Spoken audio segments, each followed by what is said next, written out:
মৃতকে জীবিত করো। কেমন করে করো একটু দেখাও তো। আল্লাহ বলে, ইব্রাহিম এটা কেমন কথা? আওয়ালাম তুমিন, তুমি নবী মানুষ, কি প্রশ্ন করলে? তোমার বিশ্বাস হয় না? আওয়ালাম তুমিন, বিশ্বাস হয় না? তুমি তো নবী, যত নবী নও, তুমি খলিল, তোমার বিশ্বাস হয় না? এটা কেমন প্রশ্ন?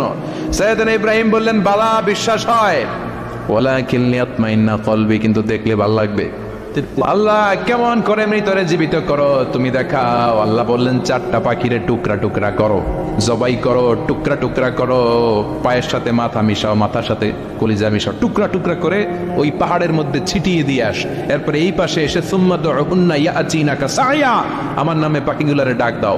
উনি এই পাশে এসে আল্লাহর নামে টুকরো টুকরো করে ছিটিয়ে দিয়ে আসা পাখিগুলোর ডাক দিতে দেরি মুহূর্তে পায়ের সাথে মাথা, মাথার সাথে বডি লেগে জীবিত হয়ে পাখিগুলো দৌড়ে সাইয়েদনা ইব্রাহিমের কাছে চলে এসেছে। আল্লাহ তাআলা একজন প্রসিদ্ধ নবীর ব্যাপারে কিছু তথ্য দিয়েছেন, এই তথ্যগুলো আজকে আমরা শুনবো ইনশাআল্লাহ। পড়েন।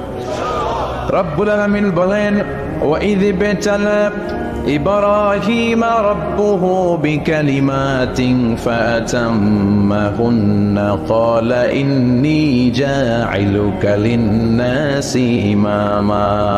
সুবহানাল্লাহ। পড়েন। যেই নবীর ব্যাপারে আল্লাহ তথ্য দিলেন, ওই নবীর নাম ইব্রাহিম আলাইহিস সালাম। সবাই বলেন কি নাম? চিল্লায় বলেন কি নাম? আল্লাহ বলেন, নবী স্মরণ করুন সেই সময়ের কথা যখন আমি আমার খলিল ইব্রাহিমকে অনেকগুলো বিষয়ে পরীক্ষা করেছিলাম, আর আমার খলিল ইব্রাহিম প্রতিটা পরীক্ষায় গোল্ডেন এ প্লাস পেয়েছে। প্রতিটা পরীক্ষায় সফলতার সাথে আমার ইব্রাহিম উত্তীর্ণ হয়েছে। আর ফলাফল স্বরূপ আমি বলেছি, ইন্নী জাঈলুকা লিন-নাসি ইমামা। ইব্রাহিম, এতগুলো কঠিন পরীক্ষা নিলাম, একটাও ফেল মারলাম না, সবগুলাই পাস। যাও, এর বদৌলতে তোমার আমি গোটা বিশ্বের মানুষদের ইমাম বানায় দিলাম। ইমাম মানে নেতা। ইমাম মানে কি? নেতা। নেতা হওয়া এত সহজ না। আগুনে পুড়িয়ে পুড়িয়ে যেমনি খাঁটি সোনা বানানো হয়, তেমনি কষ্টি পাথর দিয়ে যাচাই করে করে, পরীক্ষা করে করে আল্লাহ তাআলা সাইয়েদনা ইব্রাহিমকে মর্যাদার আসনে বসিয়েছেন। আল্লাহ বলে, অনেকগুলো পরীক্ষা আমি নিয়েছি সাইয়েদনা ইব্রাহিমকে। আল্লাহ যারে পছন্দ করে বেশি, তার জীবনে পরীক্ষাও। বিশ্বনবী বলেন, আশাদ্দুন নাসি বালাআন আল আম্বিয়া। এই দুনিয়ার বুকে সবচাইতে বেশি পরীক্ষা নেয় আল্লাহ নবীদের। সুম্মাল আমসাল ফাল আমসাল, তারপরে সিদ্দিকিনদের, তারপরে শুহাদাদের, তারপরে সালিহিনদের। ইবতালার রাজুলু আলা হাসাবি দীনিহি, যেই ব্যক্তির দিনদারি বেশি তার জীবনে পরীক্ষাও। বিশ্বনবীর আল্লাহ সান্ত্বনা দিচ্ছেন, নবী, ওরা আপনারে গণক বলে, ওরা আপনারে জাদুকর বলে, ওরা আপনারে কবি বলে, ওরা আপনারে পাগল বলে, কিন্তু আপনি হতাশ হবেন না। একটার পর একটা পরীক্ষা আপনার উপর চেপে বসেছে, এগুলো দেখে ভয় পাওয়ার কোনো কারণ নাই, কারণ মুমিন ভয় পায় না। চিল্লায় এখন ঠিক কিনা? ও নবী, আপনি বিচলিত হবেন না, হতাশ হবেন না। আপনার আগে যেই নবীরা ছিল তাদের জীবনেও পরীক্ষা ছিল কি ছিল না?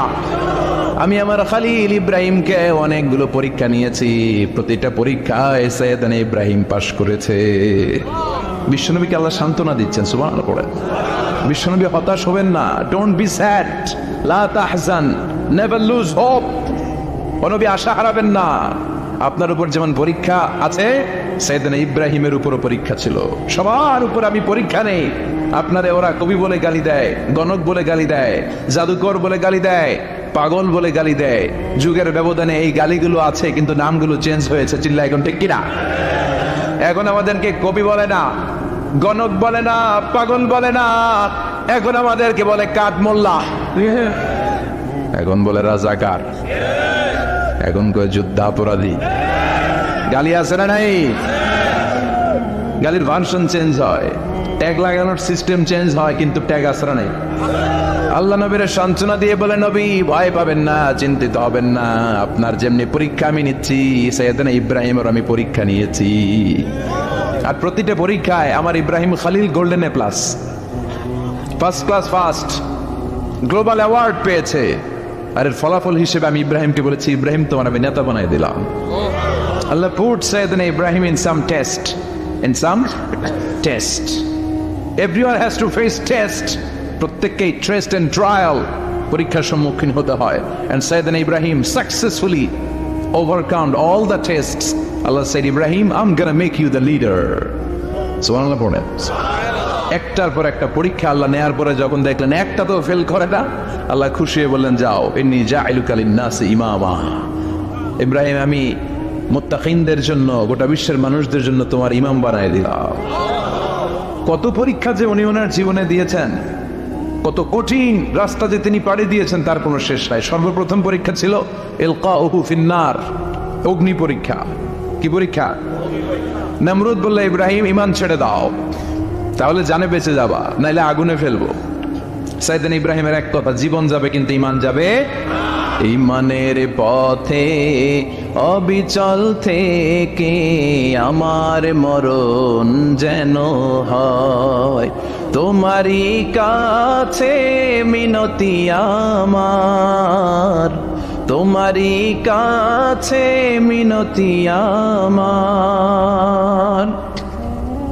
মহামহিম দয়াময়, ঈমানের পথে অবিচল থেকে আমার মরণ যেন হয়। পড়ে না আমিন, আরো জোরে পড়ে না আমিন। নমরুদ বলে, ঈমান ছেড়ে দাও, তা না হলে আগুনে ফেলবো। সাইয়েদনা ইব্রাহিম বলে, জীবন যাবে কিন্তু ঈমান যাবে। তার মানে আগুনের পরীক্ষায় পাস। চিল্লায় বলেন, আগুনের পরীক্ষায়।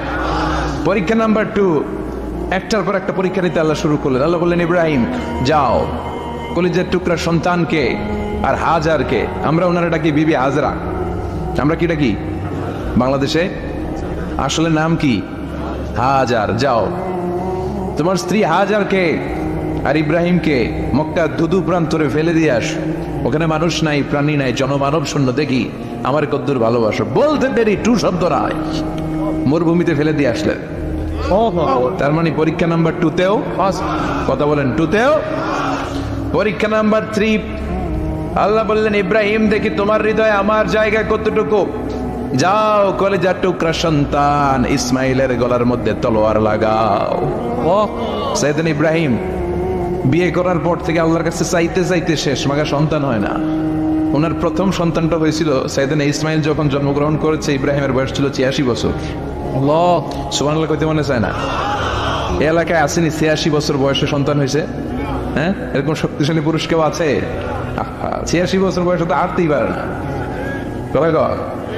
সাইয়েদনা ইসমাইলকে যখন আল্লাহ তাআলা সাইয়েদনা ইব্রাহিমকে উপহার দিয়েছেন, তখন সাইয়েদনা ইব্রাহিমের বয়স, চিল্লায় বলেন কত?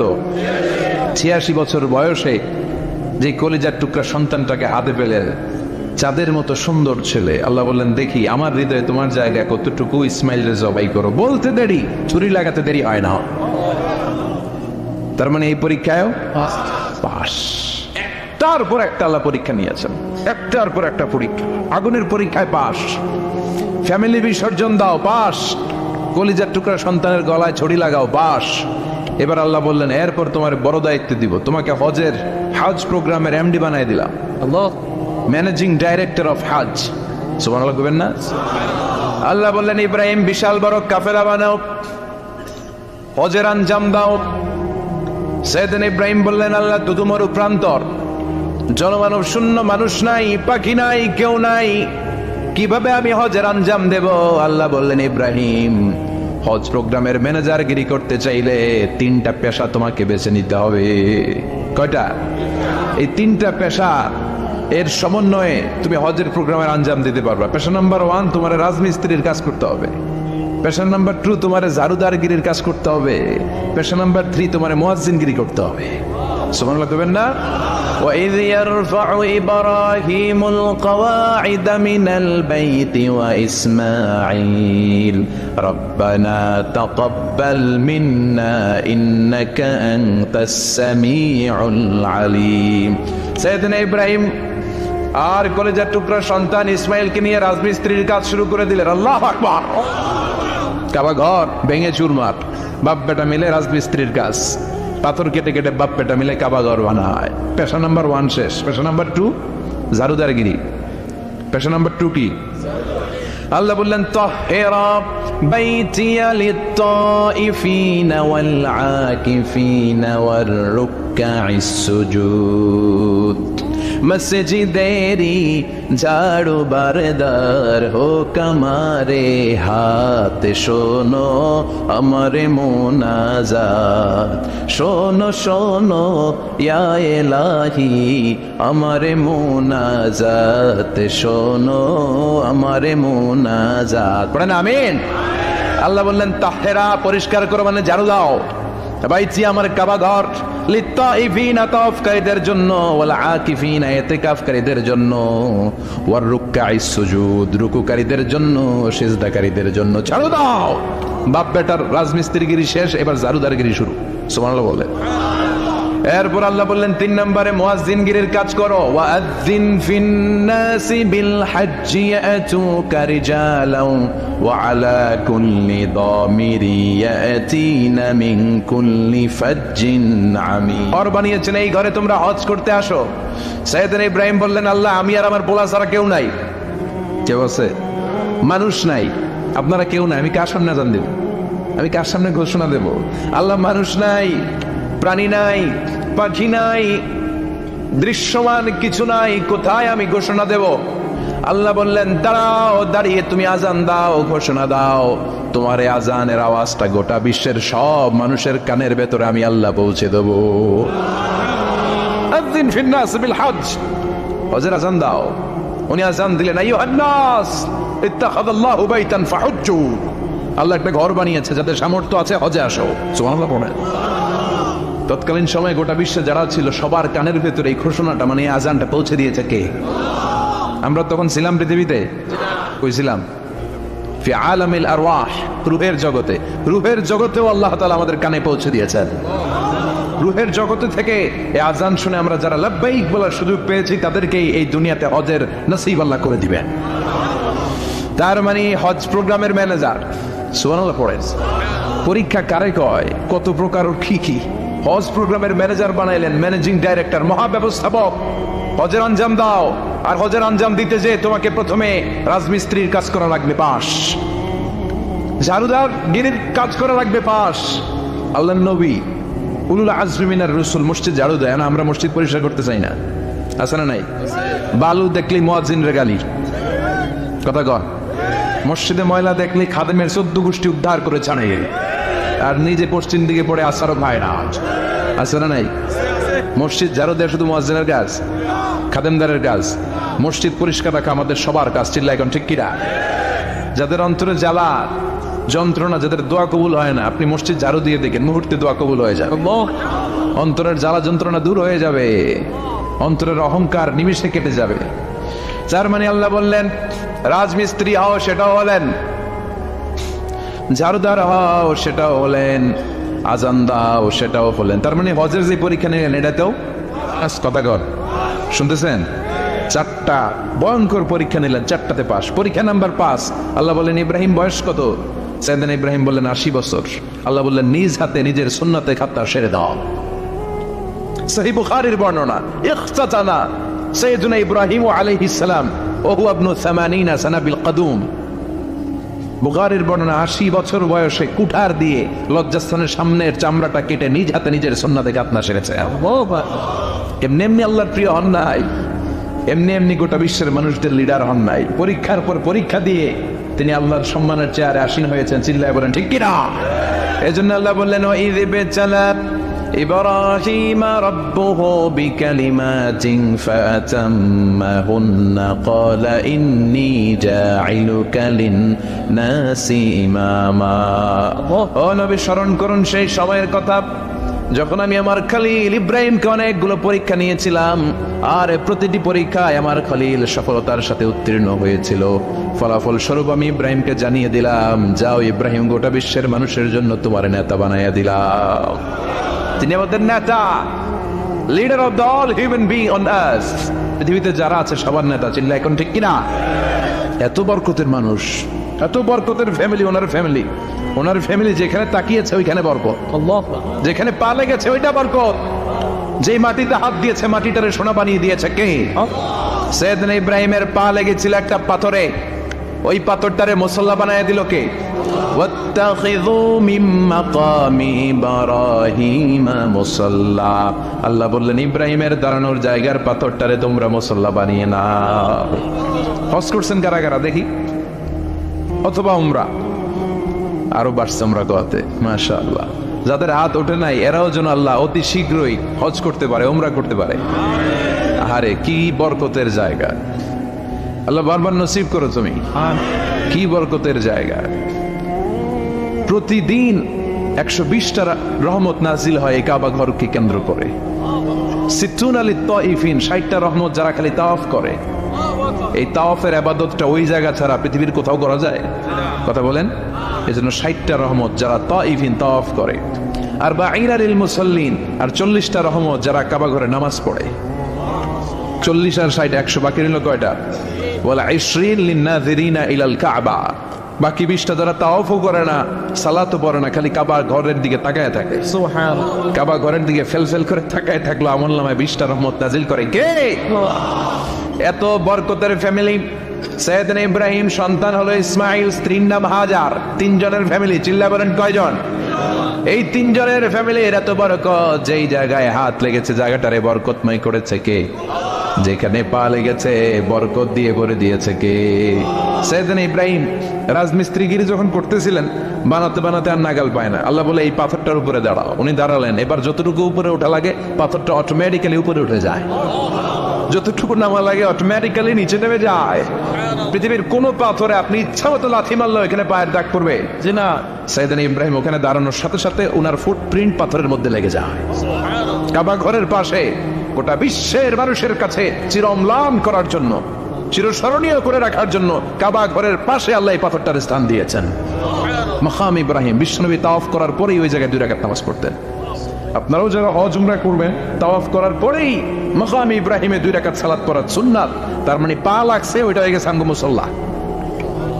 সাইয়েদনা ইব্রাহিমের পা যেখানে লাগছে ওটা আমাদের কি? সুবহানাল্লাহ কইবেন না? আর ওনার ছেলের পা যে জায়গায় লাগছে ওটা হয়ে গেছে জমজমের কুয়া। ছোট্ট বাচ্চা ইসমাইলকে রেখে দিয়ে আমরা যারে বলি বিবি হাজেরা, আসলে হাদিসের ভাষায় হাজার, তিনি সাফা পাহাড় থেকে মারওয়া পাহাড়ে দিলেন দৌড়। কোথায় পানি? পানি নাই। মরুভূমির বালির মধ্যে সূর্যের তাপ যখন পড়ে যায়, মরিচিকার মতো ঝলসানির একটা দৃশ্য ভেসে ওঠে, মনে হয় সাগরের পানি, আসলে পানি নাকি। তিনি সাফায় যায়, যে দেখে পানি নাই। মারওয়াতে যায়, যে দেখে পানি নাই। পানির সন্ধানে হাজার আলাইহিস সালাম 7 বার 2 পাহাড়ের মাঝখানে দৌড়াদৌড়ি করলেন। ওই পাহাড়ের মাঝখানে এই মহিলার পায়ের ছাপ লেগে গেল। এই দৌড়াদৌড়িটা আরশের উপর থেকে আল্লাহ এত সুন্দর উপভোগ করেছেন। আল্লাহর কাছে এই মহিলার দৌড়াদৌড়িটা এত ভালো লেগেছে, কিয়ামত পর্যন্ত সব হাজীদের জন্য এই জায়গায় দৌড়াদৌড়িটা আল্লাহ ওয়াজিব করে দিয়েছে। এই জায়গায় দৌড়াদৌড়ি না করলে হজ হবে না, উমরা হবে না। এই দৌড়াদৌড়িটা, মহিলাটার স্যাক্রিফাইস, হৃদয়ের আবেগ আর ভালোবাসাটা আল্লাহর কাছে এত পছন্দনীয় হয়েছে, কিয়ামত পর্যন্ত আল্লাহ চান সবাই দৌড়াবে, আমি উপর থেকে দেখব। ওয়াজিব করে দিলেন। যার পা যেই জায়গায় লাগছে খালি বরকত। হঠাৎ কলকল কলকল আওয়াজ শুনতে পেলেন। সাফা মারওয়া থেকে দৌড়ে আসলেন কাবার কাছে।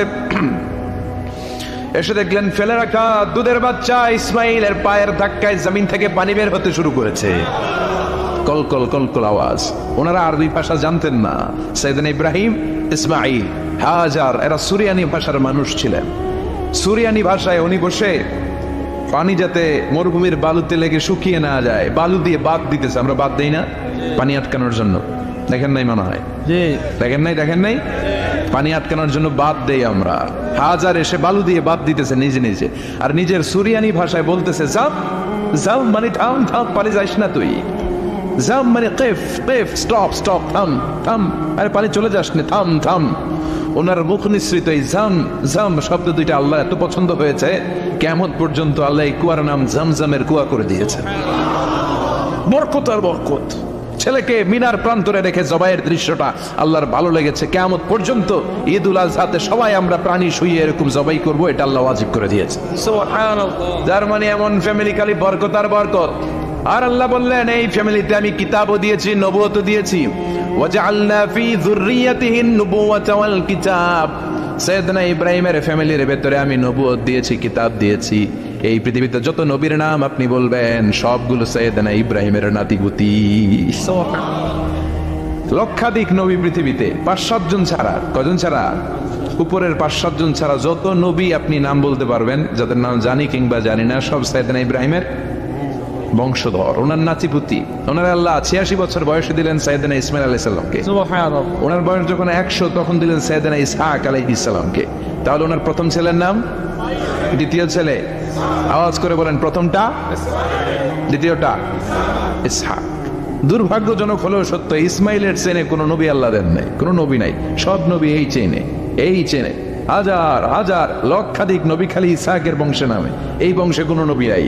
আর এই বংশের নবীরা প্রজন্মের পর প্রজন্ম একে অপরকে বলে যায়, সব শেষে কিন্তু একজন নবী আসবে, এটা হবে শ্রেষ্ঠ নবী, বিশ্ব নবী, ঠিক কি না?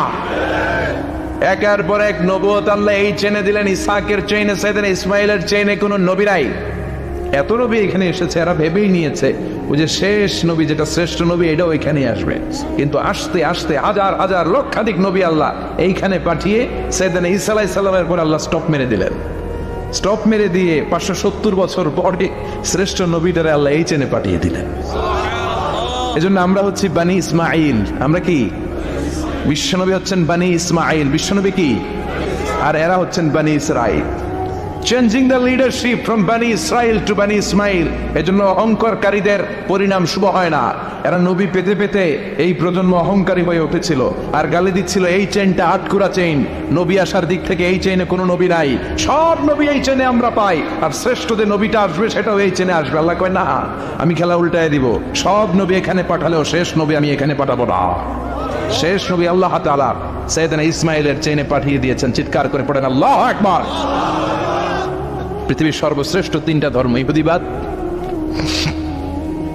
খ্রিস্টবাদ আর ইসলাম, এই 3 ধর্মের উৎপত্তি হয়েছে সাইয়েদনা ইব্রাহিম থেকে। এজন্য এই 3টা ধর্মকে একসাথে বলে অ্যাব্রাহামেটিক ফেইথ। কম্পারেটিভ রিলিজিয়ান, তুলনামূলক ধর্মতত্ত্ব নিয়ে যাদের পড়াশোনা আছে তারা জানবেন এই 3টা ধর্মই আল্লাহর দেয়া। কিন্তু ইহুদিবাদ আর খ্রিস্টবাদ আল্লাহর দেয়া শরীয়তের উপর চলতে পারে নাই, শুধু চলতে পেরেছে ইসলাম। চিল্লা এখন ঠিক না? এই জন্য প্রতি নামাজে আমরা বলি গায়রিল মাগদুবি আলাইহিম ওয়ালাদ-দাল্লিন। ও আল্লাহ, যারা মাগদুব মানে ইহুদিরা, তাদের পথে আমরা হাঁটতে চাই না। আবার যারা দাল্লিন পথভ্রষ্ট খ্রিস্টানদের পথেও আমরা হাঁটতে চাই না। আমরা হাঁটতে চাই ইসলামের পথে, ঠিক কিনা? আমরা যদি হাঁটতে যেয়ে পথ ভুলে যাই, পথ দেখিয়ে দেয় কে? আমি যদি কোনোদিন পথ ভুলে যাই, হাতছানি দিয়ে কাছে নিও, মমতার বন্ধনে আমায় বেঁধে সব ভুল ক্ষমা করে দিও। চিল্লায় পড়েন আমিন। আল্লাহ বললেন ওয়াজআলনা ফি যুররিয়াতিহিন নুবুওয়াতা ওয়াল কিতাব। আমি সাইয়েদনা ইব্রাহিমের বংশের মধ্যে নবুয়ত দিয়েছি, কিতাবও দিয়েছি। সাইয়েদনা ইব্রাহিম আলাইহিস সালামের উপর কিতাব আছে না নাই? কি নাম কিতাবের? সুহুফে ইব্রাহিম। কোরআনে নাই? আছে না নাই? ইন্না হাযা লাফিস সুহুফিল উলা সুহুফি ইব্রাহিম ওয়া মূসা। সুবহানাল্লাহ পড়েন। অনেক আল্লাহ কিতাব দিয়েছে, নবুয়ত দিয়েছে, সব নবীদের বাবা বানিয়েছে। ওনার উপাধি হচ্ছে আবুল আম্বিয়া। আবার ওনার নামে আল্লাহর কোরআনের ভেতরে 114 সূরার একটা সূরা আছে না নাই? আছে। সূরাটার নাম সবাই কোন? আলিফ লাম রা। কিতাবুন আনজালনাহু ইলাইকা লিতুখরিজান নাসা মিনাজ যুলুমাতি ইলান নূর। সুবহানাল্লাহ পড়ে সূরা ইব্রাহিম। আলিফ লাম রা, কিতাবুন আনজালনাহু ইলাইকা। ওই নবীর নামে কোরআনের ভিতরে সূরা দিয়েছে কে? আল্লাহ। আবার আল্লাহ বললেন, গোলাম জেনে রাখো, উনি তোমাদেরকে মুসলমান নামকরণ করেছেন। তাই ইসলামে যারা অন্তর্ভুক্ত হবে সব মুসলমানদের পিতা আমি আল্লাহ তারা নির্বাচিত করেছি। মিল্লাত আবিকুম ইব্রাহিম হুয়া সাম্মাকুমুল মুসলিমিন। আওয়াজ করে বলেন, মুসলিম জাতির পিতার নাম কি? আমাদের জাতির পিতা গেড়া সবাই কোন? মনে থাকবে না ভুল করবেন? ভুল করবেন? জাতির পিতা কে? চিল্লায় বলেন, জাতির পিতা কে? মিল্লাত আবিকুম ইব্রাহিম ওয়া সাম্মাকুমুল মুসলিমিন, যিনি তোমাদেরকে মুসলমান বলে অভিহিত করেছে। আবার আল্লাহ বললেন, ইব্রাহিম সবাইরে তুমি মুসলমান নাম রাখলে তুমি মুসলমান হও। আসলিম ক্বালা আসলামতু লিরাব্বিল আলামিন, বলতে দেরি, কালিমা পড়ে মুসলমান হতে দেরি নাই, চিল্লায় পড়েন আল্লাহু আকবার। আবার আল্লাহ বলে আমার নবী ইব্রাহিম এমন নবী, এই নবীর মতো বিনয়ী নবী নাই। ইন্না ইব্রাহিম লাহালিমুন আওয়াহুম মুনীব।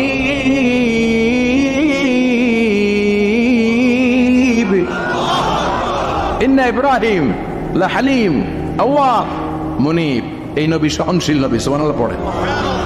সহনশীলতার কোনো অভাব নাই, যেটার অভাব আমাদের মধ্যে সবচেয়ে বেশি। কথা কও, আমাদের বাংলাদেশিদের মধ্যে সহনশীলতার অভাব আছে না নাই? নিজে যেই দল করি এটাই বালা, বাকি সব কালা, আছে না নাই? আমি তাবলীগ করি তো আমি ভালো, বাকি সব বাতিল। আমি জামাত ইসলাম করি তো আমি হক, বাকি সব বাতিল। আমি আহলে হাদিস তো আমি সেরা, আমার মতো সেরা কেউ নাই।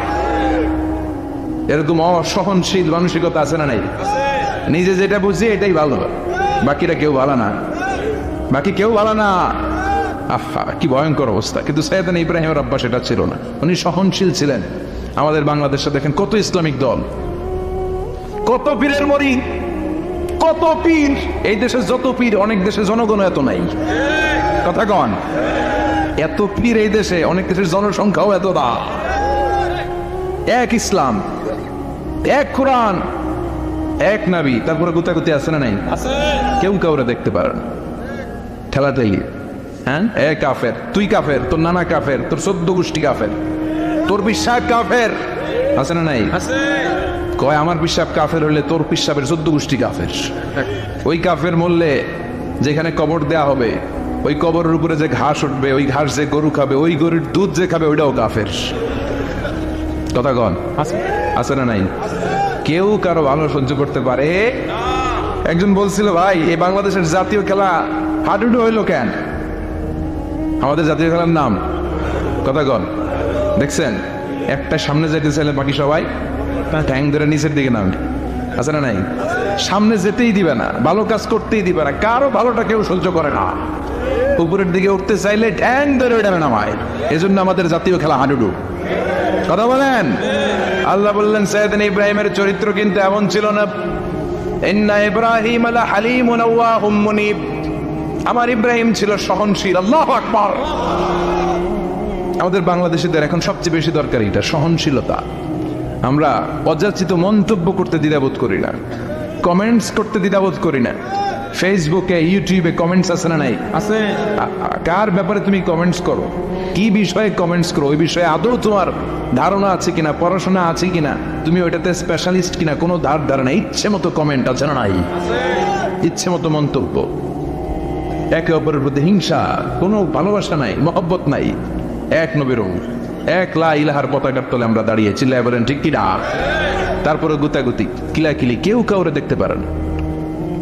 আল্লাহ তুমি হেফাজত করো, আমাদের মধ্যে তুমি ঐক্য তৈরি করে দাও, হিংসা জিঘাংসা তুমি হৃদয় থেকে দূর করে দাও।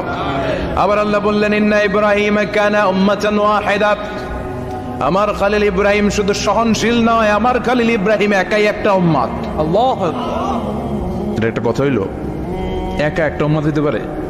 আমরা সবাই উম্মত, কোটি কোটি মানুষ, ফলে বিশ্বনবীর উম্মত, উম্মতে মুহাম্মদ, ঠিক কিনা? একজন কি একটা উম্মত হইতে পারে? আল্লাহ বললেন ইব্রাহিম এমন নবী, একাই একটা উম্মত। সুবহানাল্লাহ পড়েন।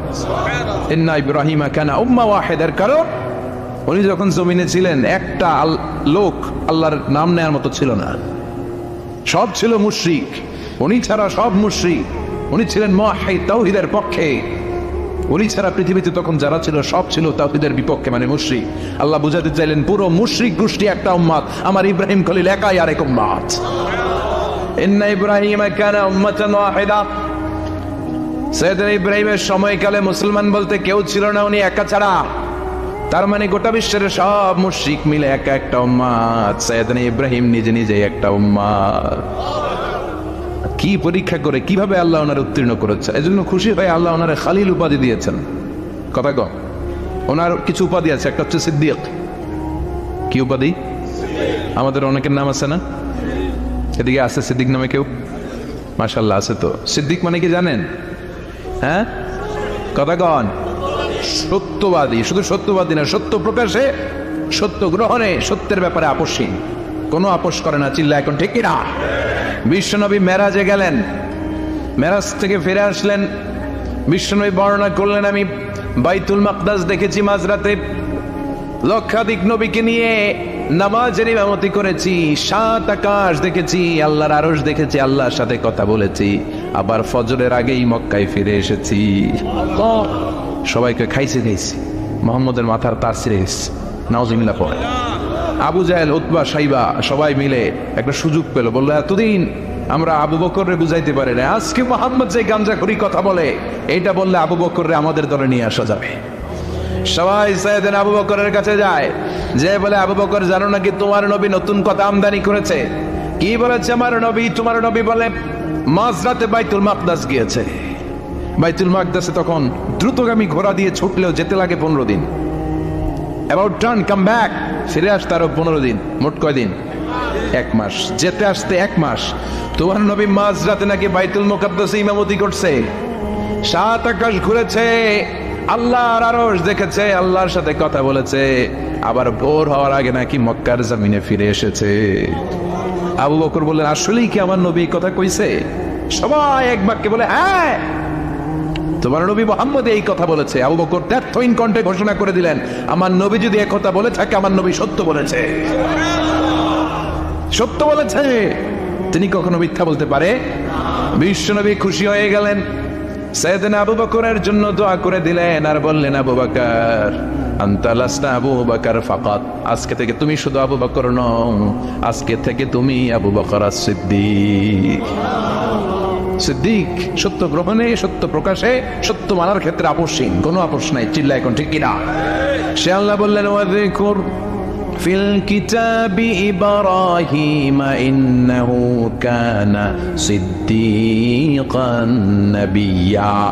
ও নবী, আপনার এই কোরআনের ভেতরে আমার খলিলের নামটা রাখেন, কারণ আমার খলিল যেন তেন কোনো নবী নয়, সাধারণ পয়গম্বর নয়, আমার নবী ইব্রাহিম হলো সিদ্দিক, সত্য প্রকাশে আপোষহীন।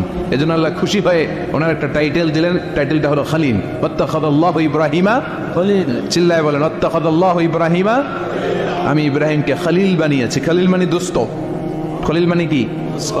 আল্লাহ দুনিয়ার একজনের দোস্ত ডাকে। কি মজার ব্যাপার, কেমন লাগে তার কাছে শুনতে? সুবহানাল্লাহ কইবেন না? ওনারে বানাইলেন খলিল, আর বিশ্বনবীরে বানাইলেন হাবিব। সুবহানাল্লাহ পড়েন।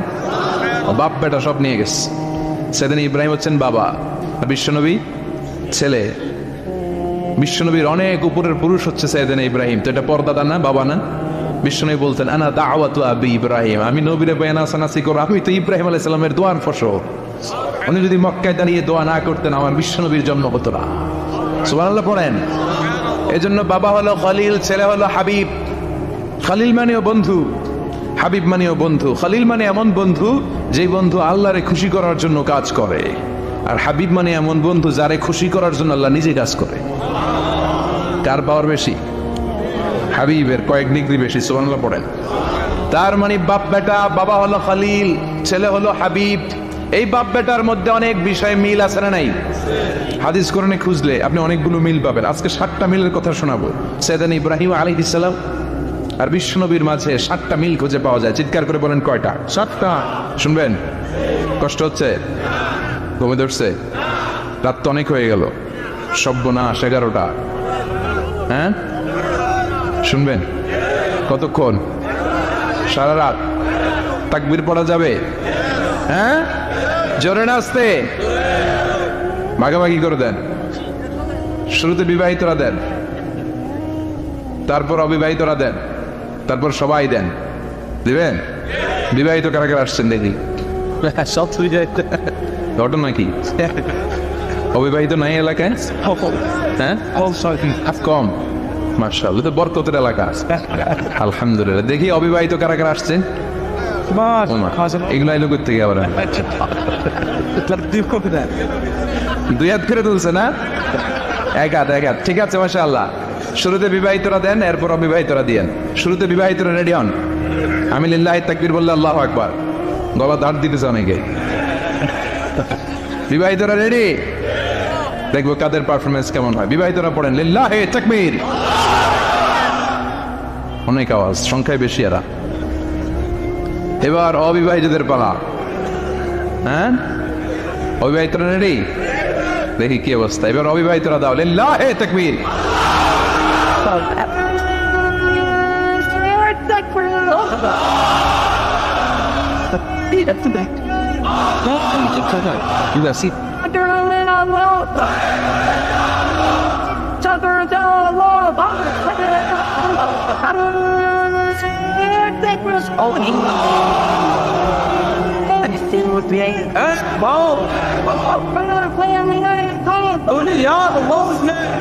মাশাআল্লাহ, সবাই মিলে তিনটা পড়েন লিল্লাহি তাকবীর। ঘুমটু আছে না গেছে? বাপ বেটার মধ্যে কয়টা মিল? চিল্লায় বলতে হবে কয়টা? এক নাম্বার মিল হচ্ছে ফেস কাটিং এ মিল। সুবহানাল্লাহ। সাইয়েদনা ইব্রাহিম আর বিশ্বনবী চেহারা একরকম। বিশ্বনবী যখন মেরাজ রজনীতে আকাশে গেলেন, এক এক আসমানে এক এক নবীর সাথে দেখা, এক আসমানে সাইয়েদনা ইব্রাহিমের সাথে দেখা। মেরাজ শেষ করে যখন সাহাবীদের কাছে বর্ণনা করছেন কোন নবীর চেহারা দেখতে কিরকম, বিশ্বনবী বললেন আম্মা ইব্রাহিম, বুখারীর বর্ণনা, আম্মা ইব্রাহিম ফানজুরু ইলা সাহিবিকুম। আর ইব্রাহিম নবীর চেহারা কেমন জানতে চাও? জানতে হলে আমি বিশ্বনবীর দিকে তাকাও। আমার চেহারা দেখতে যেমন, আমার বাবা সাইয়েদনা ইব্রাহিমের চেহারা প্রায় হুবহু এরকম। তার মানে এক নম্বরে কোন দিকে মিল? চেহারাতে মিল, ফেস কাটিং এ মিল। চিল্লায় কোন ঠিক কিনা? দুই নম্বরে উসওয়ায়ে হাসানা। দুই নবীর ক্ষেত্রে উসওয়ায়ে হাসানা শব্দ কোরআনে ব্যবহার করেছে কে? লাকাদ কানা লাকুম ফি রাসূলিল্লাহি উসওয়াতুন হাসানা। তোমাদের জন্য বিশ্বনবীর জীবনীর ভেতরে উত্তম আদর্শ আছে না নাই? আবার ইব্রাহিমের ক্ষেত্রে বললেন কাদ কানাত লাকুম উসওয়াতুন হাসানাতুন ফি ইব্রাহিম। বিশ্বনবীর জীবনীতে যেমনি তোমাদের জন্য আদর্শ, সাইয়েদনা ইব্রাহিমের জীবনীতেও সুবহানাল্লাহ পড়েন। তার মানে বিশ্বনবীও মডেল, সাইয়েদনা ইব্রাহিমও মডেল। নাকি শাহরুখ খান আমাদের মডেল? ইমরান খান, জর্দা খান, কেউ আমাদের মডেল? নায়ক নায়িকা, গায়ক গায়িকা, ক্রিকেটার, সেলিব্রিটি, ডান্সার একটাও আমাদের মডেল হতে পারে? কোন কবিরা আমাদের মডেল? আমাদের মডেল হলো নবীরা। চিল্লায় বলেন ঠিক কিনা? কবিরা এক একজন এক এক দিকে যায়, এক একজন এক এক কথা বলে। আউলা চাউলা চুল নিয়ে চলে, যার মাথা দিয়ে যেটা বের হয় সেটা বলে, কিন্তু একজন নবী যেটা বলে অন্য নবী বিপরীত বলে না। কারণ কবিরা কথা বলে তাদের মন মস্তিষ্ক প্রসূত কথা থেকে, আর সব নবীদের কথা আসে একটা হেডকোয়ার্টার থেকে। হেডকোয়ার্টারটা কার? কোন নবী বলছে আল্লাহ একজন, আরেক নবী বলছে না দুইজন হতে পারে না। কোন নবী বলেছে আখিরাত আছে, আরেক নবী এসে বলছেন নাও থাকতে পারে। এরকম কইছে? কারণ কবিদের মতো ওনারা মাথায় যা আসে পাগলের মতো তাই বলে না। তাদের মাথায় কথা আসে একটা হেডকোয়ার্টার থেকে। চিল্লায় বলেন হেডকোয়ার্টারটা কার? আল্লাহ বললেন উসওয়ায়ে হাসানা, বিশ্বনবী তোমাদের জন্য আদর্শ, সাইয়েদনা ইব্রাহিম আদর্শ। তার মানে আদর্শিক দিক থেকে দুই নবীর মিল আছে না নাই? আছে। তিন নাম্বার, দুইজন নবী উলুল আজমি মিনার রুসুল। এই পৃথিবীতে পাঁচজন নবীকে আল্লাহ শ্রেষ্ঠ নবী বলেছেন। সুবহানাল্লাহ। নূহ আলাইহিস সালাম, ইব্রাহিম আলাইহিস সালাম, মূসা আলাইহিস সালাম, ঈসা আলাইহিস সালাম, বিশ্বনবী মুহাম্মদ রাসূলুল্লাহ সাল্লাল্লাহু আলাইহি ওয়াসাল্লাম। এই পাঁচজনের ভিতরে বাপ বেটা আছে না নাই? কথা কর। চার নম্বর মিল হলো বাপ বেটা দুইজনই কাবা বানিয়েছে। আল্লাহু আকবার। সাইয়েদনা ইব্রাহিম বানিয়েছে বয়স্ক অবস্থায়, বিশ্বনবী বানিয়েছেন শৈশবকালে। পড়েন সুবহানাল্লাহ। বিশ্বনবীর বয়স মাত্র 10 বছর। কয় বছর? 10 বছর বয়স আমরা লুঙ্গিও পড়তাম না। কথা কর। ছোট বাচ্চারা অনেক সময় এই বয়সে লুঙ্গি খুলে ফেলায় না? গরমকাল আসলে লুঙ্গিগুলা সব খালের সামনে থুইয়া ডুবায়, চোখগুলা লাল করে আর করে বাইরে আছে না নাই? কিন্তু বিশ্বনবী লুঙ্গি করলেন না, লুঙ্গি পড়ে থাকে। কাবা ঘর নির্মাণের কাজ শুরু হলো, বিশ্বনবী পাথর টানতে শুরু করলেন। বিশ্বনবীর বয়সের 8-10 বছরের ছোট বাচ্চারা সবগুলা লুঙ্গি খুলে কান্দে লইছে। সব বাচ্চারা লুঙ্গি খুলে কাঁধে নিয়েছে, আর ওই কাঁধের লুঙ্গির উপরে পাথর নিয়েছে যাতে ব্যথা না পায়। বুদ্ধি আছে। লুঙ্গি খুলে কাঁধে রেখেছে, কাঁধের উপরে পাথর রেখেছে। কিন্তু বিশ্বনবী, সবাই পাথর টানে একটা, বিশ্বনবী টানে দুইটা, কিন্তু বিশ্বনবী লুঙ্গি খোলে না। কি নবী ছিলেন, কি লাজুক ছিলেন! এখন আমাদের মধ্যে লাজুকতা নাই। বাবা ছেলে মেয়ে সব মিলে একসাথে হিন্দি সিরিয়াল দেখে, এরকম ফ্যামিলি আছে না নাই? লাজুকতা হারাতে বসেছি। আল হায়াউ শু'বাতুম মিনাল ঈমান। লাজুকতা ঈমানের অঙ্গ। ইযা লাম তাস্তাহি ফাসনা মা শি'তা। যখন তোমার লজ্জা থাকবে না, তোর যা মন চায় তুই তাই করতে পারবি। লাজুকতা আমরা হারাতে বসেছি। কোনো ক্ষেত্রে আমাদের লাজুকতা নাই। বিশ্বনবী এত লাজুক ছিলেন, হালিমাতুস সাদিয়া বলে 5 বছর কুরাইশি মুহাম্মদকে আমি লালন পালন করলাম, একদিনও কাঁদতে দেখি নাই। ক্ষুধা লাগলেও কাঁদে না, ব্যথা পেলেও কাঁদে না, শুধু লজ্জাস্থানের জায়গা থেকে কাপড় সরে গেলে মুহাম্মদ চিৎকার দিয়ে ওঠে। কি লাজুক ছিলেন বিশ্বনবী। পাথর টানে কিন্তু লুঙ্গি খোলে না। আশেপাশের বন্ধু বান্ধব সব লুঙ্গি খুলে টানতেছে। চাচা আবু তালেব দৃশ্যটা দেখলেন, কিরে সবাই লুঙ্গি খোলা, এটা লুঙ্গি ছাড়াকে, এটার গায়ে তো লুঙ্গি আছে। বিশ্বনবী ডেকে বলেন, মুহাম্মদ লুঙ্গি খোলো। কি খোলো? সবাই খুলছে, তুমিও খোলো। তুমি কাঁধে ব্যথা পাবে, কাঁধে লুঙ্গি রেখে পাথর টানো। বিশ্বনবী বললেন, না আমি ব্যথা পাই না, আমি লুঙ্গি খুলবো না। চাচা বললো, আরে ছোট মানুষ, সমস্যা নাই, খোলো। গোছা ধরে টান দিবে, টান দেওয়ার আগে বিশ্বনবী বেহুশ হয়ে জমিনে পড়ে যায়। লুঙ্গি খোলা আর হয় নাই। বিশ্বনবীর লজ্জাস্থানও কেউ দেখে নাই। আল্লাহু আকবার। তার মানে কাবা ঘর নির্মাণের দিক থেকে বাপ বেটার মধ্যে মিল আছে না নাই? সাইয়েদনা ইব্রাহিম কাবা বানালেন বয়স্ক অবস্থায়, বিশ্বনবী বানালেন শৈশবকালে। পড়েন সুবহানাল্লাহ। এরপর 6 নম্বরে মিল হলো, বাপ বেটা দুইজনেই ইসলামের কারণে, কোরআনের দাওয়াত দেওয়ার কারণে ঘর ছাড়া হয়েছে। সাইয়েদনা ইব্রাহিমও ঘর ছাড়া, বিশ্বনবী ঘর ছাড়া হলেন, মক্কা থেকে গেলেন মদিনায়। কিন্তু সাইয়েদনা ইব্রাহিমের ঘর ছাড়াটা তো সহজ না। উনি জন্মেছিলেন ইরাকের বাবেল নগরীতে। বাবেল থেকে হিজরত করলেন ফিলিস্তিন, ফিলিস্তিন থেকে হিজরত করলেন মিশর, মিশর থেকে হিজরত করলেন মক্কা, মক্কা থেকে আবার ফিলিস্তিন, আবার বাবেল। আল্লাহু আকবার। মাইগ্রেশন, এটা বলে মাইগ্রেশন, হিজরত, নির্বাসিত হওয়া। কোরআনের পক্ষে যারা কথা বলে, ইসলামের পক্ষে যারা কথা বলে, নিজ এলাকায় থাকতে পারে না। এখনো এই নমুনা আছে না নাই? দোষ একটাই, কোরআনের কথা বলে, দোষ একটাই, হাদিসের কথা বলে, দোষ একটাই, ইসলামকে বিজয়ী শক্তি হিসেবে দেখতে চান। এটাই অপরাধ। নিজ ঘরে থাকতে পারে না, নিজ ইউনিয়নে আসতে পারে না, নিজ থানায় ঢুকতে পারে না, নিজ জেলায় আসতে পারে না।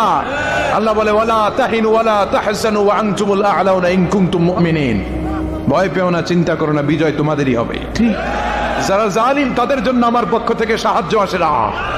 যারা মাজলুম, যাদের রক্ত জমিনে ঝরে, তাদেরকে জমিনের মালিকানা তুলে দেয় কে? বিজয় তোমাদেরই হবে, ভয় নেই, ইনশাআল্লাহ। পড়েন। এই জন্য বাপ বেটার 6 নম্বর মিল, বাপ বেটা দুজনই ঘর ছাড়া, বাপ বেটা দুইজনই জন্মস্থান ছাড়া। বিশ্বনবী মক্কা থেকে মদিনায়, আর সাইয়েদনা ইব্রাহিম নিজ এলাকা বাবেল থেকে গোটা বিশ্বের আনাচে কানাচে। চিল্লায় বলেন ঠিক না? 6 নম্বর মিল, বিশ্বনবী বললেন, ইন্নী হারামতুল মদিনা কামা হারামা ইব্রাহিম মক্কা। আমি মদিনাকে হারাম ঘোষণা করেছি যেমনি সাইয়েদনা ইব্রাহিম মক্কারে হারাম ঘোষণা করেছে। আপনারা যারা হজ উমরা করেছেন তারা জানবেন, মক্কা মদিনার চারিদিকে একটা বাউন্ডারি আছে, এটার বলে হুদুদুল হারাম। পিলার আছে, ওই পিলারে লেখা হুদুদুল হারাম। কি লেখা? এইখানে মারামারি, ঘুষাঘুষি, কিলাকিলি সব হারাম। খুন করেও যদি, সৌদিতে খুন হয় না, কথা কয় না? সৌদি আরবে ধর্ষণ হয় না, হয়তো কম হয়, খুন হয় না, হয়। কোন খুনিও যদি হুদুদুল হারামের ভিতরে ঢুকে, পুলিশ ওরে মারতে পারবে না। ওরে ভুলায় বলায় ফুসলায় বাইরে নিয়ে মাইর। হুদুদুল হারামের বাইরে নিয়ে মাই, ভিতরে মারামারি করা যাবে? তো এই যে হুদুদুল হারামের বাউন্ডারিটা, মদিনারটা দিয়েছেন, ঠিক করে দিয়েছেন বিশ্বনবী, আর মক্কারটা দিয়েছেন সাইয়েদনা ইব্রাহিম। বাপ বেটা মিল আছে না নাই?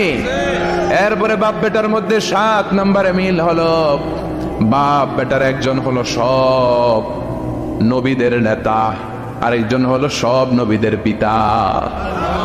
একজন সব নবীদের নেতা বিশ্বনবী, ঠিক কিনা?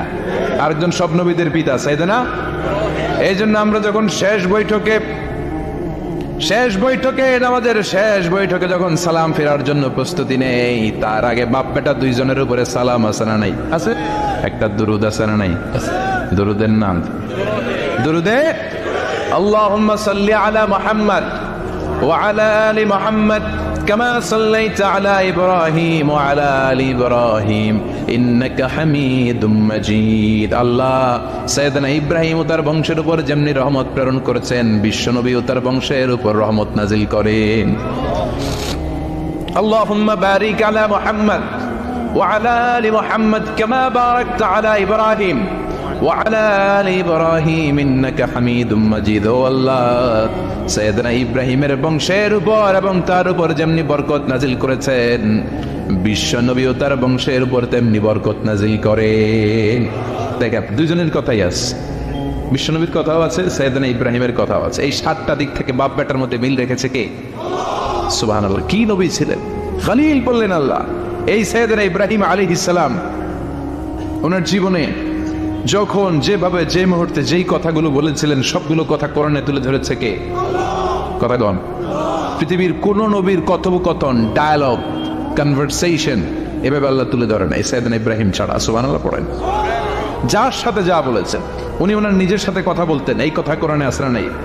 উনি আল্লাহর সাথে কি কথা বলছে, কি ডায়ালগ মারছে, আছে না নেই? নিজের ছেলের সাথে কি ডায়ালগ মারছে, আছে না নেই? নমরুদের সাথে কি ডায়ালগ মারছে, আছে না নেই? ওনার গোত্রের লোকদের সাথে কি ডায়ালগ মেরেছে, ওনার বাবার সাথে কি কনভারসেশন হয়েছে, সবগুলো কথা কোরআনে কোট করে দিয়েছে কে? আল্লাহ। সুবহানাল্লাহ পড়বেন না? সাইয়েদনা ইব্রাহিম নিজের সাথে নিজে কথা বলতেন। নিজের সাথে নিজের বোঝাপড়া অনেক দরকার। আপনারা নিজের সাথে নিজে কথা বলেন? বলেন না? বলবেন। নিজের সাথে নিজে কথা বললে অনেক কিছু বেরিয়ে আসে। আপনি আপনার মনকে জিজ্ঞেস করবেন, মন আপনারে ঠকাবে না। আপনার বিবেকটা আল্লাহর দেয়া অনেক বড় আদালত, এই আদালত কখনো আপনারে ঠকাবে না। চিল্লায় এখন ঠিক কিনা? নিজে নিজে বোঝাপড়া করবেন, চিন্তা গবেষণা করবেন, আল্লাহর দেয়া রেশনাল, আল্লাহর দেয়া কমন সেন্সকে কাজে লাগাবেন। আমরা আকল বলতে একটা কথা বলি না, এটাকে ইংরেজিতে বলে কমন সেন্স। কি বলে? Common sense is very uncommon thing. Common sense হচ্ছে এমন জিনিস যেটা খুব আনকমন, এটা অনেকের থাকে না। কথা কন। প্রত্যেককে আল্লাহ কমন সেন্স দিয়েছে। আল্লাহু আকবার। সাইয়েদনা ইব্রাহিম এই কমন সেন্স খাটালেন, ওনার বুদ্ধি বিবেক খাটালেন, চিন্তা করলেন, অনুসন্ধান করলেন, করতে করতে করতে উনি মহাসত্যের সন্ধান পেয়েছেন। চিল্লায় বলেন তো মহাসত্যকে?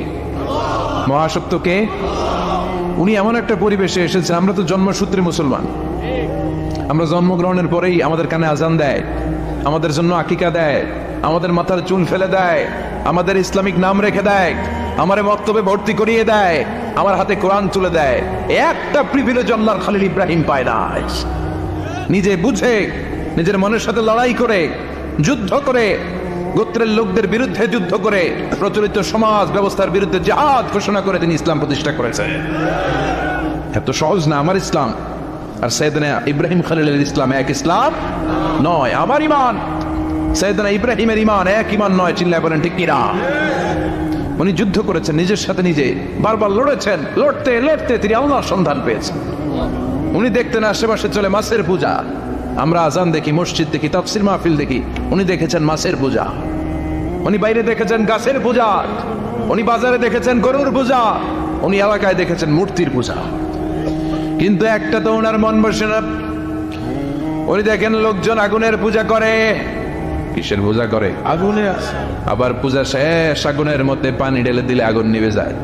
মাথায় ধরে না, কি রে আমার খোদা কই গেল হঠাৎ করে? এতক্ষণ তো ছিল। ধরে নিলাম ফর এন এক্সাম্পল, আগুনটাই আমার খোদা। এতক্ষণ তো আগুন নেই, নমনম করতো, তো পানি দেওয়ার পরে আমার খোদা গেল কই? প্রশ্ন আছে না নাই? দেখেন কিভাবে ইন্টেলেক্ট, রেশনাল, সৃজনশীলতার বুদ্ধিমত্তাকে তিনি কাজে লাগিয়েছেন। খেয়াল করেন, আমরা চিন্তা না করে সিলেক্ট কান নিচে শুনে দৌড়। আছে না নাই? একটু যাচাই করার প্রয়োজন বোধ করি না, ভেরিফাই করার প্রয়োজন বোধ করি না। এটা মহামারীর আকার ধারণ করেছে আমাদের সমাজে। সমাজটা শেষ। সাইয়েদনা ইব্রাহিম ভাবলেন, আগুন আমার রব হয় কি করে? এটাতে পানি ঢাললে এটা গেল কই? তিনি বললেন, না, আগুন আমার খোদা হতে পারে না। এরপরে দেখলেন সবাই গাছের পূজা করে। কিসের পূজা? ঘরে যখন লাকড়ি দরকার, গাছ নামক খোদারে কোপাইয়া সাজ করে ফেলে। কথা বুঝে নাই মনে হয়? যারা গাছের পূজা করে, যখন লাকড়ি দরকার, কাঠের দরকার, তখন খোদারে কি করে? কোপায়। কোপায়া সাইজ। তো খোদারে কোপায়, এটা কেমন খোদা? এরপর দেখলেন কিছু লোক গরুর পূজা করে। কিসের পূজা? এদেশেও আছে না নাই? আছে। তাদেরকে কটাক্ষ করছি না, সব ধর্মের প্রতি শ্রদ্ধা রেখেই বলছি। ভাবেন, রিথিঙ্ক করেন, পুনরায় ভাবেন। তো তিনি দেখতে পেলেন গরুর পূজা করে। আবার যখন জুতা বানানো দরকার, গরু জবাই করে গরুর চামড়া দিয়া জুতা বানায়া পড়ে। আছে না নাই? আমাদের হিন্দু ভাইরা তো চামড়ার জুতা, গরুর চামড়ার জুতা পরে না, না পরে? হ্যাঁ, আছে না নাই? তো এইটারে খোদা মানে কি করে? খোদার গায়ের চামড়া দিয়ে জুতা, কত বড় বেয়াদব! চিন্তা করছেন? খোদার গায়ের চামড়া দিয়ে ওই বেয়াদবটা পায়ে জুতা পড়ে। মাথায় ধরে? একটাও সাইয়েদনা ইব্রাহিমের মাথায় ধরে না। এরপর সাইয়েদনা ইব্রাহিম দেখলেন মূর্তির পূজা করে। বিশাল বিশাল মূর্তিগুলোর সামনে দাঁড়িয়ে চোখের পানি ছাড়ে পড়ে, जो तो मिटाना चाहे जीवन का तृष्णा सुबह शाम बोल बंदे कृष्ण कृष्ण कृष्ण। আছে না নাই? মূর্তিগুলোর সামনে যেয়ে পড়ে বন্দে মাতরম, জয় জয় রাম সীতারাম জয় জয়, হরে কৃষ্ণ হরে রাম, ওম নমঃ ভগবতে বাসুদেবায়। আছে না নাই? তো ওনার এটাও মাথায় ধরে না, কারণ উনি দেখলেন কিছুক্ষণ আগে এগুলোর মাটি কাদা দিয়ে মূর্তি বানাইছে ওরা, এরপরে ডিজাইন করে এগুলোর সামনে ওম নমঃ পড়ে। তো এইটা ওর খোদা হয় কেমনে? যারা বানাইলো এরাই না মূর্তির খোদা। কথা বলেন, বুঝে শুনে উচ্চারণ করেন। কাদার মাটি দিয়ে আমি মিজানুর রহমান আজহারি একটা মূর্তি বানালাম, মূর্তি বানিয়ে এটার আগুনে পুড়ে শক্ত বানালাম, এরপর আমি নিজ হাতে রং তুলে দিয়ে ডিজাইন করলাম, এরপরে এটার আমি বসালাম। বলেন তো আমি এটার স্রষ্টা না এটা আমার স্রষ্টা? এটা স্রষ্টা এটা বানাইছে কে? আপনি মিজানুর রহমান আজহারি এই মূর্তির স্রষ্টা। চিল্লা এখন ঠিক কিনা? তো যেটারে আমি বানালাম এটার আবার ওম নমঃ ভগবতী হবে? মাথায় ধরে না, ওনার মাথায় ধরে না। উনি চিন্তা গবেষণা অনুসন্ধানের মধ্য দিয়ে সত্যের সন্ধান পেয়েছেন, মহাসত্য এমনি পান নাই। দিন গড়িয়ে রাত আসে, সৈয়দনা ইব্রাহিম আকাশের দিকে তাকায়, তাকিয়ে দেখে ধ্রুব তারা। কি তারা? তারা। সবাই দেখে ধ্রুব তারারে পূজা করে। এবার নিজের সাথে কথোপকথন কি করলেন এই কোরআন সাক্ষী। ফালাম্মা জান্না আলাইহিল লাইলু রাআ কাওকাবান ক্বালা হাযা রাব্বি ফালাম্মা আফালা ক্বালা ইন্নী লা উহিব্বুল আফিলিন। সুবহানাল্লাহ। সাহাবী বললেন, আমার কাছে তো সবচেয়ে অবাক লাগে যে আল্লাহ তাআলা সর্বপ্রথম যে মানুষকে বানালেন ওনার নাম কি? সবাই পড়েন। তুমি মাটির আদমকে প্রথম সৃষ্টি করিয়া ঘোষণা করিয়া দিলে শ্রেষ্ঠ বলিয়া, তাই তো নূরের ফেরেশতা করে আদমকে সেজদা। ঠিক কিনা? তাই তো নূরের ফেরেশতা করে হে আদমকে সেজদা, সবার চেয়ে সম্মান দিলে মাটির আদমকে। আল্লাহু আল্লাহু তুমি জাল্লে জালালুহু, শেষ করা তো যায় না গে তোমার গুণগান। আল্লাহু আল্লাহু। সুবহানাল্লাহ পড়েন। এই সাহাবী বললেন যে আমার কাছে সবচেয়ে অবাক লাগে যে আল্লাহ তাআলা প্রথম মানুষ হিসেবে আদম আলাইহিস সালামকে বানালেন আর ওনাকে উপাধি দিলেন সফিউল্লাহ। আদম আলাইহিস সালামের উপাধি উত্তর দিতে হবে আওয়াজ করে। আদম আলাইহিস সালামের উপাধি কি ছিল? আল্লাহর হাবিব সাল্লাল্লাহু আলাইহি ওয়াসাল্লাম দূরে দাঁড়িয়ে শুনছেন সাহাবাদের কনভারসেশন। আরেক সাহাবা বললেন, আরে আমার কাছে তো এর চেয়েও বেশি অবাক লাগে যে তিনি মূসা আলাইহিস সালামকে বানিয়েছেন নাজিউল্লাহ। নাজিউল্লাহ যে আল্লাহর সাথে না যা ইউনাজি মুনাজাত করে, গোপনে কথা বলে, কালিমুল্লাহ। এটা অবাক লাগে যে আল্লাহ তাআলা কোনো মিডিয়া ছাড়া, ভায়া ছাড়া, মাধ্যম ছাড়া পৃথিবীর একটা মানুষের সাথে সরাসরি কথা বলবেন। আমার কাছে তো ওনার মর্যাদাটা সবচেয়ে বড় মর্যাদা মনে হয়, উনি নাজিউল্লাহ। আরেক সাহাবা বললেন, আমার কাছে তো এর চেয়েও বেশি অবাক লাগে সৈয়দনা ইব্রাহিম আলাইহিস সালামের ব্যাপারটা, কারণ ওনাকে আল্লাহ তাআলা বানিয়েছেন খলিলুল্লাহ। তাহলে একজনকে পাওয়া গেল সফিউল্লাহ, আরেক নবীকে পাওয়া গেল কালিমুল্লাহ বা নাজিউল্লাহ, আরেক নবীকে পাওয়া গেল খলিলুল্লাহ। এই কনভারসেশন যখন আল্লাহর হাবিব সাল্লাল্লাহু আলাইহি ওয়াসাল্লাম শুনলেন, আল্লাহর হাবিব সাল্লাল্লাহু আলাইহি ওয়াসাল্লাম মসজিদে নববীতে প্রবেশ করে সাহাবাদেরকে বললেন, তোমরা যা বলেছো আমি সব শুনেছি, তোমরা যা বলেছো সব সত্যই বলেছো, ঠিকই বলেছো। আল্লাহ তাআলা একজনকে বানিয়েছেন সফিউল্লাহ, একজনকে বানিয়েছেন খলিলুল্লাহ, একজনকে বানিয়েছেন কালিমুল্লাহ। তবে জেনে রেখো আমি হচ্ছি হাবিবুল্লাহ, আমি Habibullah. The higher status, the highest peak of the status, সবচেয়ে উচ্চ স্ট্যাটাস হচ্ছে আমার। খলিলুল্লাহ মানে আল্লাহর বন্ধু, হাবিবুল্লাহ মানে হচ্ছে আল্লাহর বন্ধু। কিন্তু খলিলুল্লাহ এমন বন্ধু যে বন্ধু আল্লাহকে খুশি করার জন্য কাজ করে, আর হাবিবুল্লাহ হচ্ছে আল্লাহর এমন বন্ধু যে বন্ধুকে খুশি রাখার জন্য আল্লাহ নিজেই কাজ করে। আল্লাহর হাবিব সাল্লাল্লাহু আলাইহি ওয়াসাল্লাম ছিলেন হাবিবুল্লাহ। চিল্লায় বলেন তিনি কি ছিলেন? হাবিবুল্লাহ। এত মর্যাদা, এত সম্মান, এত স্ট্যাটাস গোটা বিশ্বের দ্বিতীয় কারো আছে? আল্লাহর হাবিব সাল্লাল্লাহু আলাইহি ওয়াসাল্লামের নুরানি চেহারার মতো চেহারা পৃথিবীর অন্য কারো আছে?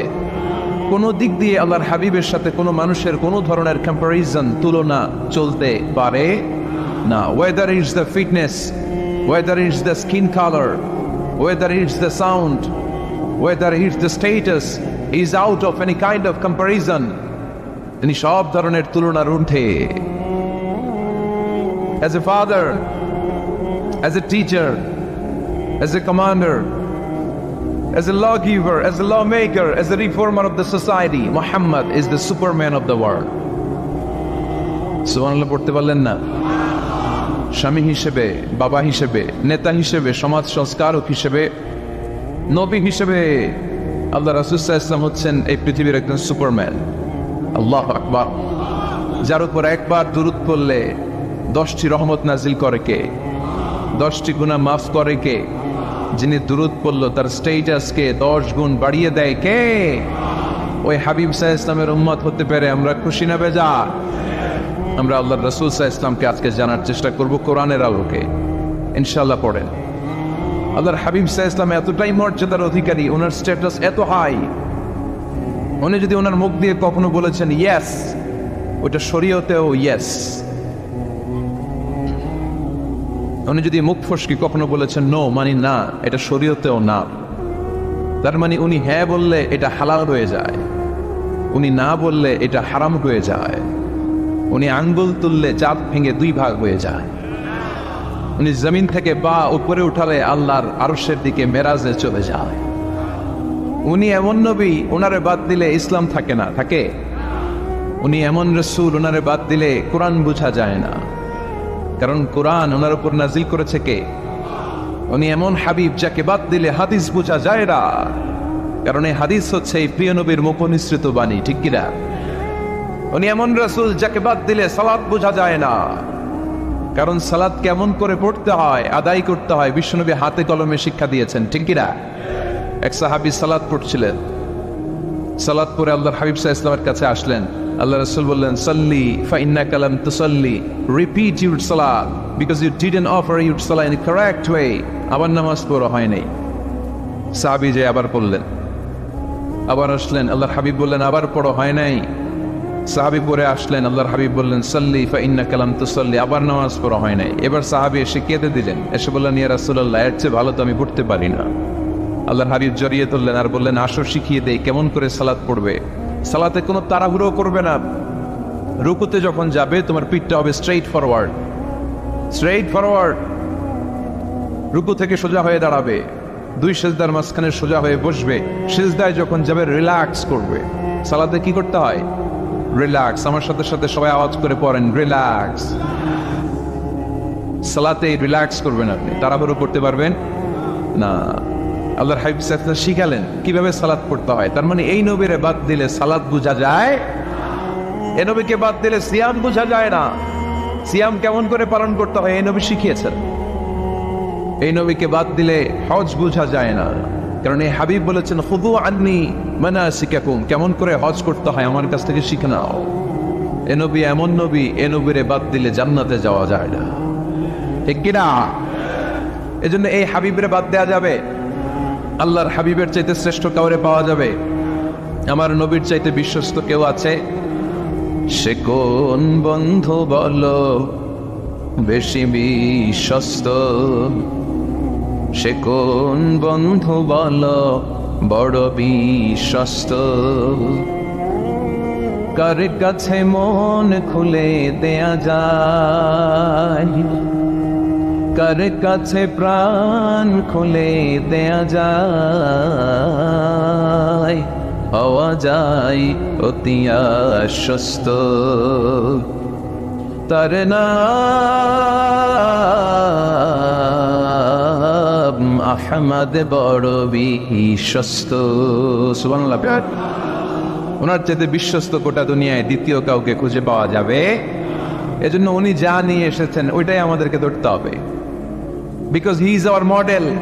তিনি আমাদের সেলিব্রিটি, তিনি আমাদের মডেল। তিনি যেমন যেমন করেছেন তেমন তেমন করলে লাভ না লস?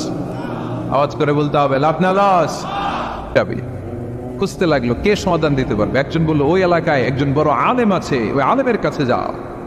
সে আলেমের কাছে যেয়ে বলে আলেম আমি 99টা হত্যা করেছি, এখন আমার বড্ড ভয় হয় আল্লাহ আমারে মাফ করবে কিনা, তুমি একটু আমারে বলো। আলেম বলে তোমার গুনাহ যত বড়ই হোক আমার আল্লাহর দয়া তার চাইতেও বড়। তুমি কি পাপ করেছো, কি অন্যায় করেছো?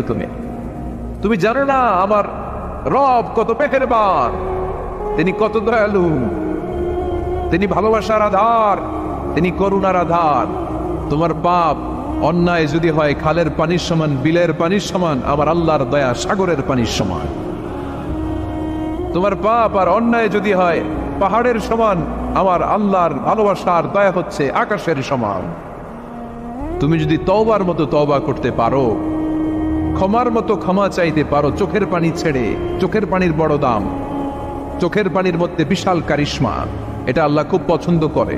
2 ফোঁটা পানি আল্লাহ পছন্দ করে। 1, জেহাদের ময়দানে শহীদের গা বেয়ে ঝরে পড়া রক্তের ফোঁটা।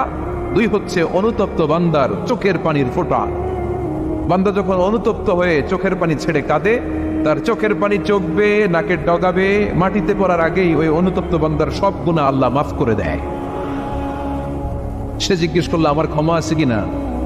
আলেম বলে আছে, ক্ষমা আছে। তওবার মতো তওবা কর, তাওবাতান নাসুহা, তওবার মতো তওবা করলে আল্লাহ ঠিকই মাফ করবে। সে এতটাই অনুতপ্ত হলো, এতটাই, সে আল্লাহর কাছে ক্ষমা চাইতে শুরু করলো। আলেম পরামর্শ দিলে তুমি যে এলাকায় থাকো এলাকাটা ভালো না, এলাকাটা ছাড়ো, এখানে সব ডাকাতদের এলাকা, তুমি একটা ভালো এলাকায় যাও, ওখানে যে তওবা করে ভালো মানুষ হয়ে যাও। সে নিয়ত করে কাপড় চোপড় গুছিয়ে ভালো এলাকায় যাবে, ঘর থেকে বেরোয়ার সাথে সাথেই মালাকুল মাউত চলে আসছে, তার রুহু কবজ করে ফেলছে। এখন রুহু কে নিয়ে যাবে? ফাজাত মালাইকাতুর রাহমা ওয়া মালাইকাতুল আযাব, রহমতের ফেরেশতারাও আসছে, আযাবের ফেরেশতারাও আসছে। রহমতের ফেরেশতারা বলে না না, সে তওবার নিয়ত করেছে, যদিও তওবা করতে পারে নাই, যদিও ভালো এলাকায় যেতে পারে নাই, তওবার নিয়ত করেছে, অনুতপ্ত হয়েছে, ক্ষমা চাওয়ার চিন্তা করেছে, আমরা তার রূহ নিয়ে ইল্লিনে রেখে দেব। আযাবের ফেরেশতারা বলে না না, 99টা হত্যা করার পরে আরো একটা হত্যা করে সেঞ্চুরি করেছে, এখনো তো ভালোভাবে তওবা করতে পারে নাই, তার রূহটা নিয়ে আমরা সিজ্জিনের ভেতরে ঢুকায়ে দেব। 2 দল ফেরেশতার মারামারি, এ বলে আমরা নিব, এ বলে আমরা নিব, ঝগড়া আছে না নাই? আল্লাহ বললেন রাখো রাখো, ঝগড়ার দরকার নেই, এক কাজ করো, যেখানে মারা গিয়েছে ওইখান থেকে ফিতা দিয়ে মাপতে শুরু করো। ভালো এলাকাটা যদি কাছে হয় জান্নাতের ফেরেশতারা নেবে, খারাপ এলাকা যদি কাছে হয় জাহান্নামের ফেরেশতারা নেবে। খারাপ এলাকা তো একেবারেই কাছে, ঘর থেকে বেরোয়ার সাথে সাথে মৃত্যু হয়েছে, আর ভালো এলাকা তো অনেক দূর। আল্লাহ জামিনটারে আদেশ দিলেন, জামিন এই অনুতপ্ত বান্দার জন্য তুই ভালো এলাকাটা কাছে চলে আয়, ভালো এলাকাটার জামিনটা তুই সংকুচিত হয়ে যা, যদিও ঘর থেকে বের হয়েছে একেবারে কাছে, খারাপ এলাকাটা হাজার হাজার মাইল দূরে চলে যা। ফিতা দিয়ে মাপ দিয়ে দেখে সর্বনাশ, ভালো এলাকাটা তো একেবারেই কাছে, খারাপ এলাকাটা অনেক দূরে। আল্লাহর ফয়সালা অনুযায়ী রহমতের ফেরেশতারা তার রূহকে নিয়ে জান্নাতের ভেতরে ঢুকিয়ে দিয়েছে। 99টা হত্যা করার পরে আরো একটা হত্যা করে সেঞ্চুরি, 100টা খুন করছে। আপনি কয়টা করছেন? আমি কয়টা করছি? তো 100টা খুন করে যদি ও মাফ পেতে পারে আমার আল্লাহর কাছ থেকে, আমরা কি ক্ষমা পেতে পারি না? ওর পাপের কাছে আমাদের পাপ কি? কয় ওয়াক্ত নামাজ ছাড়ছেন আপনি? কয়টা মিথ্যা কথা বলছেন? কতবার ঘুষ খাইছেন? কত টাকা সুদে লাগাইছেন?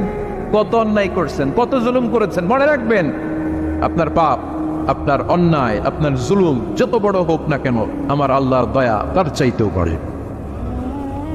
এজন্য আল্লাহ নিজের পরিচয় দিয়ে বললেন, আর-রহমানু আল্লামাল কুরআন খালাকাল ইনসান আল্লামাহুল বায়ান। আমি রহমান, আমি দয়ার সাগর। আমি কি?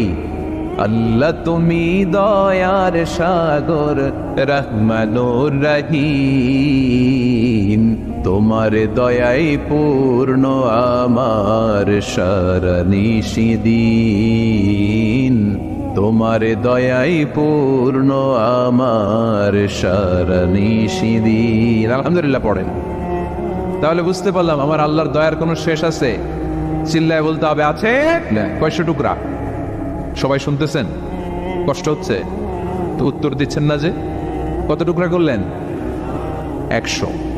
100 টুকরা করে 99 টুকরা দয়া ভালোবাসা আল্লাহ তাআলা নিজের কাছে রেখে দিলেন, আর 1 টুকরা দয়া আর ভালোবাসা আল্লাহ তাআলা গোটা বিশ্বের সবার মাঝে ভাগ করে দিলেন। আমরা সবাই মিলে পাইছি কয় টুকরা ভালোবাসা? উনি রেখে দিয়েছেন কয় টুকরা? ওই 1 টুকরার কিছু অংশ আমিও তো পাইছি, তাই না? আপনি পেয়েছেন, আমরা সবাই পেয়েছি, গোটা বিশ্বের সবাই, আদম আলাইহিস সালাম থেকে শুরু করে কিয়ামত পর্যন্ত যারা আসবে, এসেছিল এবং এখন আছে, সবাই মিলে কয় টুকরা? ওনার কাছে কয় টুকরা? কিন্তু এই এক টুকরা যে আমরা সবাই ভাগে চোখে পাইলাম, আমাদের ভালোবাসার নমুনা দেখছেন? একজন আর একজনের ভালোবেসে বলে আত্মহত্যা করে ফেলে, আছে না নাই? আছে না? আহা, সালমান শাহ মারা গেছে, এই দেশের কয়েকটা মেয়ে গলায় রশি দিয়ে আত্মহত্যা করছে, শুনছেন? আহা, অমুক সেলিব্রিটির কি হয়েছে, ছাদ থেকে লাফ দিয়ে পরে মাথা ফাটায় ফেলছে। ভালোবাসা আছে না নাই? যারে ভালোবাসে তার নাম আবার ছেলেরা হাতের মধ্যে কেটে কেটে লেখে। শরীয়তপুরে এগুলো নাই আলহামদুলিল্লাহ। হ্যাঁ, প্লাস দিয়ে লেখে, প্লাস। ধরেন আব্দুল্লাহ প্লাস শামিমা, তো এ প্লাস এস, রক্ত দিয়ে লেখে, রক্ত। আমি অবাক হই, নিডেল, সুই, সুই দিয়ে কেটে কেটে লেখে আব্দুল্লাহর এ প্লাস শামিমার এস। কি ভালোবাসা! এক ভাগ ভালোবাসার ছিটে ফোটা সবাই মিলে পাইছে। এইটা ঠেলা যদি এরকম হয়, তাহলে যিনি ৯৯ ভাগ ভালোবাসা রেখে দিয়েছে তার ভালোবাসা বেশি না কম? দেখেন, ছোট্ট বাচ্চাটা রাতে খেতে চায় না, মা যদি বলে খাও, বলে না, খাবো না। আব্বু অফিস থেকে আসুক, আব্বুর কোলে বসে বসে আব্বু আর আমি একসাথে খাবো। এই ছোট্ট বাচ্চাটা কিছু বোঝে না, কিন্তু তারপরও তার বাবার জন্য ভালোবাসা তার হৃদয়ে ঢুকাই দিছে কে? আপনাদের এলাকায় মুরগি পালেন না আপনারা? মুরগি যখন বাচ্চা নিয়ে হাঁটে, দেখবেন মুরগি ছানা ধরা যায় না, ধরতে গেলে মা মুরগিটা কি করে? কাউট দিতে আসে। এই ছোট্ট বাচ্চাগুলোর জন্য মা মুরগিটার হৃদয়ের ভিতরে ভালোবাসা ঢুকাই দিল কে? আহা, আমি পত্রিকাতে এমনও দেখেছি, বন্যায় এক মা পানি খেতে খেতে খেতে খেতে খেতে খেতে মরে গিয়েছে, কিন্তু শিশুটাকে একটা বালতির মধ্যে চাপিয়ে মাথায় তুলে ধরে রেখেছে। মা পানি খেতে খেতে নিজের জীবনকে বিলিয়ে দিয়েছে, কিন্তু বাচ্চাটা মরে নাই। বাচ্চার জন্য কি ভালোবাসা! এই ছোট্ট বাচ্চার জন্য মায়ের হৃদয়ে জান স্যাক্রিফাইসের মতো এই ভালোবাসা ঢুকাই দিল কে? আমাদের প্রতিদিনই ভালোবাসা, সকালে ভালোবাসা, বিকালে ভালোবাসা, সন্ধ্যায় ভালোবাসা, শীতকালে ভালোবাসা, গ্রীষ্মকালে ভালোবাসা। আমাদের ইসলামে শুধু ভালোবাসাবাসী, ঠিক কিনা? রাসূল আমার ভালোবাসা, রাসূল আমার আলো আশা, রাসূল আমার প্রেম বিরহের মূল আলোচনা, রাসূল আমার কাজে কর্মের অনুপ্রেরণা। চিল্লায় পড়েন আল্লাহু আকবার। আমাদের ভালোবাসার কোনো কমতি আছে? 24 ঘন্টা আমাদের ভালোবাসা আছে না নেই? 365 দিন আমাদের ভালোবাসা আছে না নেই? এই জন্য আলাদা করে আমাদের কোনো দিন লাগে না বিশ্ব ভালোবাসা দিবস দরকার হয় না। যারা মাকে দেখতে পারে না, বাবারে দেখতে পারে না, এরা একদিনের জন্য মা বাবাকে উইশ করতে যায়, আর নাম দিছে বিশ্ব মা দিবস, বিশ্ব বাবা দিবস। কিছুদিন আগে দেখলাম বিশ্ব ডিম দিবস। কি দিবস? আমি কি মিথ্যা বললাম? ছিল একটা বিশ্ব ডিম দিবস। কিছুদিন পরে বানাবে বিশ্ব বাঁশ দিবস, যে যারে বাঁশ দিতে পারে। এরপর একটা বানাইছে শুনলাম বিশ্ব চিন্তা দিবস। তো এটা কি দিবস? এই দিন আমরা সবাই মিলে চিন্তা করি যে আসলে আমাদের কি চিন্তা করা দরকার, আছে না নাই? তো এই যে ওরা বিশ্ব মা দিবস, international mother day, international father day, মা দিবস, বাবা দিবস বছরে একবার ওল্ড হোমে রেখে আসে, বৃদ্ধাশ্রমে। যেহেতু সারা বছর বৃদ্ধাশ্রমে, বছরে একদিনও যদি মারের স্মরণ না করি কেমন হয়? তো একদিন ওই মা দিবসে মারে একটা কার্ড দিয়ে উইশ করে আসে, কিছু টাকা দিয়ে আসে। ওদের তো মা বাবার প্রতি দয়া নাই, শ্রদ্ধা নাই, ভালোবাসা নাই, এজন্য ঘটা করে ওদের দিবস পালন করা লাগে। আমাদের 24 ঘন্টা 365 দিনই ভালোবাসা, তাই এই দিবস ফিবসের আমাদের দরকার নাই। চিল্লায় বলেন ঠিক কিনা? জন্মের পর থেকেই তো আমাদের ভালোবাসা, মৃত্যু পর্যন্ত ভালোবাসা, আমৃত্যু ভালোবাসা। এই জন্য বিশ্ব ভালোবাসা দিবস, এটা ইসলাম কখনো সাপোর্ট করে না। ভালোবাসার কেন্দ্রবিন্দু একজন, চিল্লায় বলতে হবে তিনি কে? 100 টুকরা করে আমাদেরকে দিয়েছেন কয় টুকরা? উনি রেখেছেন কয় টুকরা? দেখেন, এক টুকরা ঠেলায় বিশ্ব ভালোবাসা দিবস আমরা পালন করি। ভালোবাসার গান, ভালোবাসার নাটক, ভালোবাসার ফিল্ম, ভালোবাসার কবিতা, অভাব নাই। কত ভালোবাসার স্টোরি আপনারা জানেন, এত ভালোবাসা। কিন্তু সবাই মিলে ভালোবাসার এক অংশ আমরা ভাগে যোগে পেয়েছি। এক অংশের নমুনা যদি এমন হয়, 99 টুকরা ভালোবাসা যিনি রেখে দিয়েছেন নিজের মধ্যে, তার ভালোবাসা বেশি না কম? চিল্লায় বলেন বেশি না কম? এজন্য আমরা আল্লাহর ভালোবাসার ভিখারি, আমরা আল্লাহ তাআলার রহমতের ভিখারি। আল্লাহর রহমত ছাড়া কেউ কোনোদিন জান্নাতে যেতে পারবে? কোনোদিন নিজের আমল নিয়ে বড়াই করবেন না। আপনারা কি ভাবেন যে আপনার আমল দিয়ে আপনি জান্নাতে যাবেন? শরীয়তপুরের আজকের এই প্যান্ডেলে যারা বসে আছেন, কার এরকম ভরসা আছে যে হুজুর আমি এত আমল করেছি, আমার আমলের বদৌলতে আমি জান্নাতে ঢুকবো? কে কে আছেন দেখি? আল্লাহর ওলি আছে? এরকম কোন আল্লাহর ওলি হ্যাঁ আছে? নাই। আল্লাহর হাবিব বললেন আল্লাহর রহমত ছাড়া, ভালোবাসা ছাড়া কেউ কোনোদিন জান্নাতে ঢুকতে পারবে? আম্মা জান আয়েশা বললেন ইয়া রাসূলুল্লাহ আপনিও না? আল্লাহর হাবিব বললেন না আমিও না, তবে আল্লাহর রহমত আর দয়া সেদিন আমাকে ঘিরে রাখবে। মান নুকিশা উযিবা, যার হিসাব আল্লাহ সেদিন চাইবেন সে ধরা খেয়ে যাবে।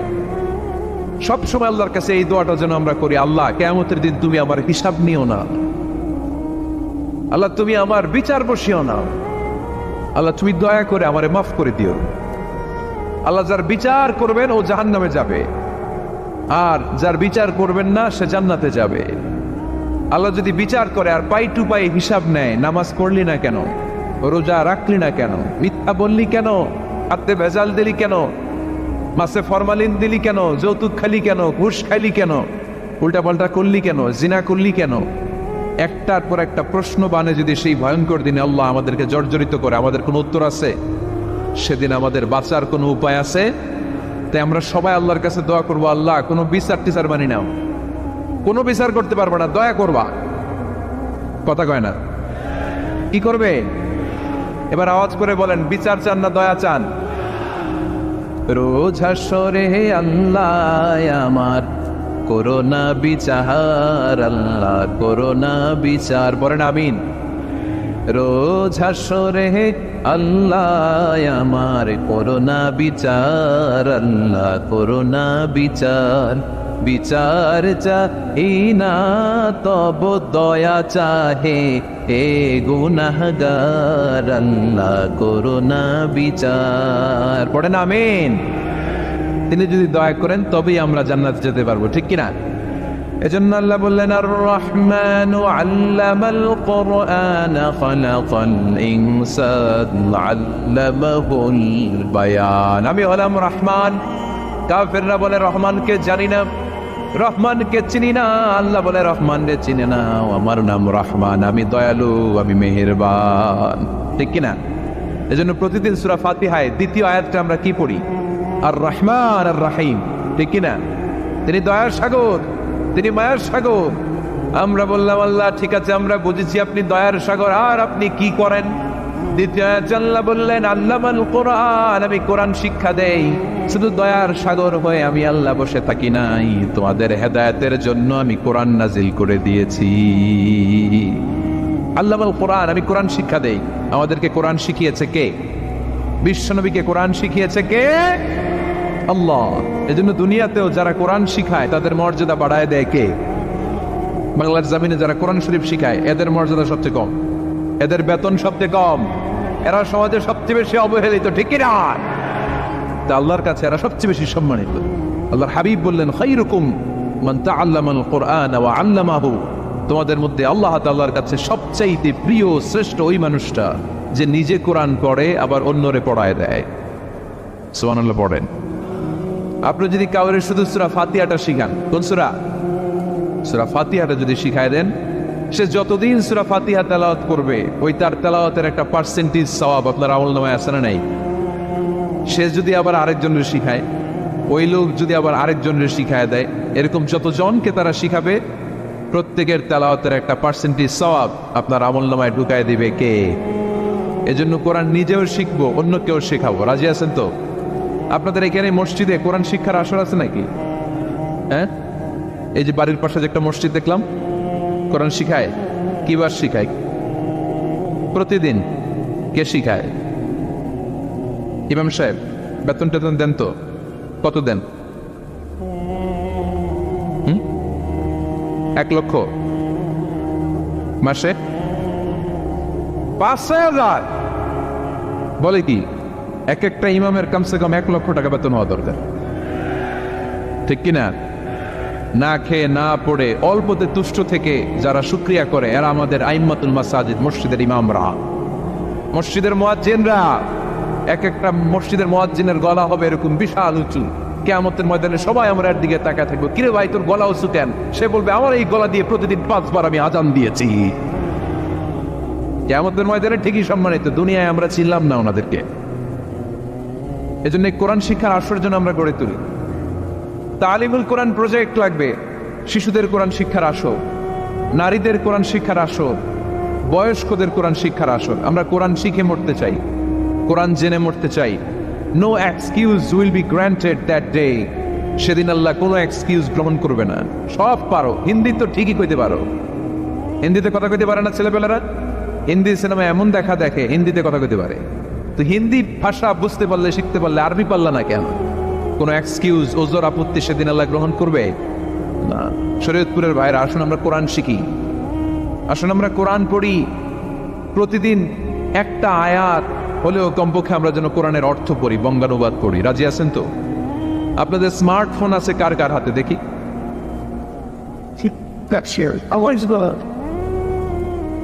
আপনারা কি অ্যানালগ? স্মার্ট আপনি? মাশাআল্লাহ। তোমরাও কি স্মার্ট? হ্যাঁ, ঠিক আছে, হাত নামাও, হাত নামান সবাই।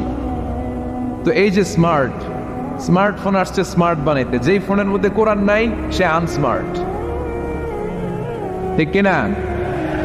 যার মোবাইলের ভেতরে কোরআনের অ্যাপস আছে, ডাউনলোড করে অ্যাপস রেখেছে, সেই হচ্ছে আসল smart. He is the real hero, he is the real smart. এর জন্য মোবাইলের অ্যাপসের ভেতরে কোরআন ঢুকাইতে হবে। শরীয়তপুরের ছেলেরা খুব সহজ, অ্যান্ড্রয়েড সেট ইউজ করলে প্লে স্টোরে যাও, যে তুমি বাংলা কোরআন লিখে চলে আসবে। আইফোন যদি ইউজ করো অ্যাপ স্টোরে যাও, ওখানে যে বাংলা কোরআন লিখে চলে আসবে। সহজ। এত সহজ হওয়ার পরেও আল্লাহ কি বললেন আমরা যদি না শিখি, না জানি, আল্লাহ কি ক্ষমা করবে? যা বলার সব আল্লাহ বলে দিয়েছে এই কোরআন।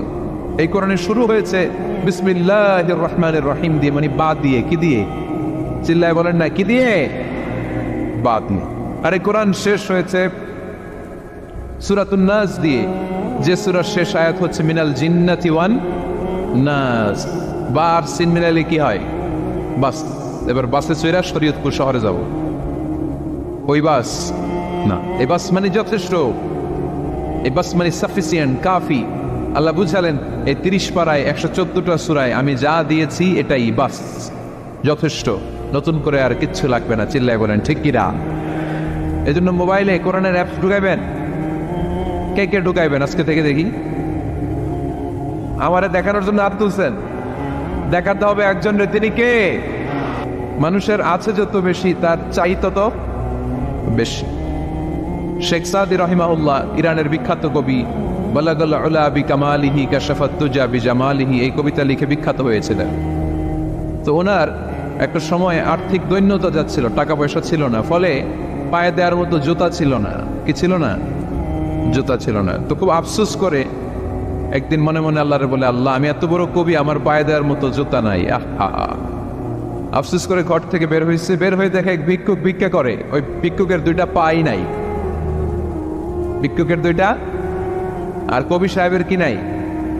জুতা নাই। কবি সাহেব যখন এই দৃশ্য দেখছে, হায় রে, আমার তো পা আছে, এর তো পাই নাই, সেজদায় পড়ে গেল। আর আল্লাহরে বলে, আল্লাহ শুকর আলহামদুলিল্লাহ, বেশ ভালো আছি, আর কিছু লাগবে না। এজন্য শান্তি হচ্ছে শুকর আলহামদুলিল্লাহর ভিতরে। শান্তি কিসের ভিতরে? শুকর আলহামদুলিল্লাহর ভিতরে। এজন্য আওয়াজ করে পড়েন আলহামদুলিল্লাহ। আপনার চাহিদার কোনোদিন শেষ হবে না। দেখবেন যার পা নাই সে পা দেখে আফসোস করে, ইস লোকটা হেঁটে যায়, কি সুন্দর যায়, আমি তো হাঁটতে পারি না, যদি হাঁটতে পারতাম, যদি 2টা পা থাকতো। যার পা আছে সে সাইকেলওয়ালাদেরকে দেখে আফসোস করে, ইস আমার যদি একটা সাইকেল থাকতো তাহলে তার হাঁটা লাগতো না, সাইকেল দিয়ে বাজারে যেতাম। যার সাইকেল আছে সে আবার হোন্ডাওয়ালাদেরকে দেখে আফসোস করে, ইস একটা হোন্ডা যদি থাকতো তাহলে তো বো বো করা যাইতো না। হোন্ডাওয়ালার আফসোস আছে প্রাইভেট কারওয়ালাদের দেখে, তারা আফসোস করে, ইস আমার যদি একটা কার থাকতো তাহলে তো কার চালাইতে পারতাম। যাদের প্রাইভেট কার এদেরও আফসোস আছে, ইস আমার যদি একটা হেলিকপ্টার যদি থাকতো তাহলে তো উড়াল মারতে পারতাম, ঠিক কিনা? হেলিকপ্টারওয়ালাদেরও আফসোস আছে, আমার যদি একটা জেট প্লেন থাকতো, jet plane, private jet plane, ও প্রিন্স ওয়ালিদ বিন তালালের মতো 70% মেড অফ গোল্ড, তার একটা জেট প্লেন আছে, এটার 70% স্বর্ণ দিয়ে বানানো। তার মানে চাওয়ার কোনো শেষ আছে? নাই। সুখ শান্তি যদি চান অলওয়েজ পড়বেন আলহামদুলিল্লাহ। কি পড়বেন? টাকা যার বেশি টেনশন তার বেশি। সাধারণত টাকা যার বেশি রোগ তার বেশি, টাকা যার বেশি শান্তি তার কম। আপনি খোঁজ নিয়ে দেখেন, 1000 কোটি টাকার মালিক, ঘরে শান্তি নাই, স্ত্রীর সাথে মনোমালিন্য, স্ত্রী যায় একদিকে উনি যায় আরেকদিকে, পোলায় কই যায় পোলায় নিজেও জানে না, মেয়ের অবস্থা খারাপ, আরেক ছেলের সাথে হাঁটে। তো এই হচ্ছে এদের লাইফস্টাইল। সবাই না, আল্লাহ যারা তারা ভিন্ন। রাতে এদের ঘুম হয় না, অনেকগুলো ঘুমের ট্যাবলেট খেয়ে ঘুমাতে হয়, ঘুম আসে না, ঘুম আসে না। কিন্তু রিক্সাওয়ালা, কুলিওয়ালা, দিনমজুর, এদের রোগবালাই আছে? কথা বলেন।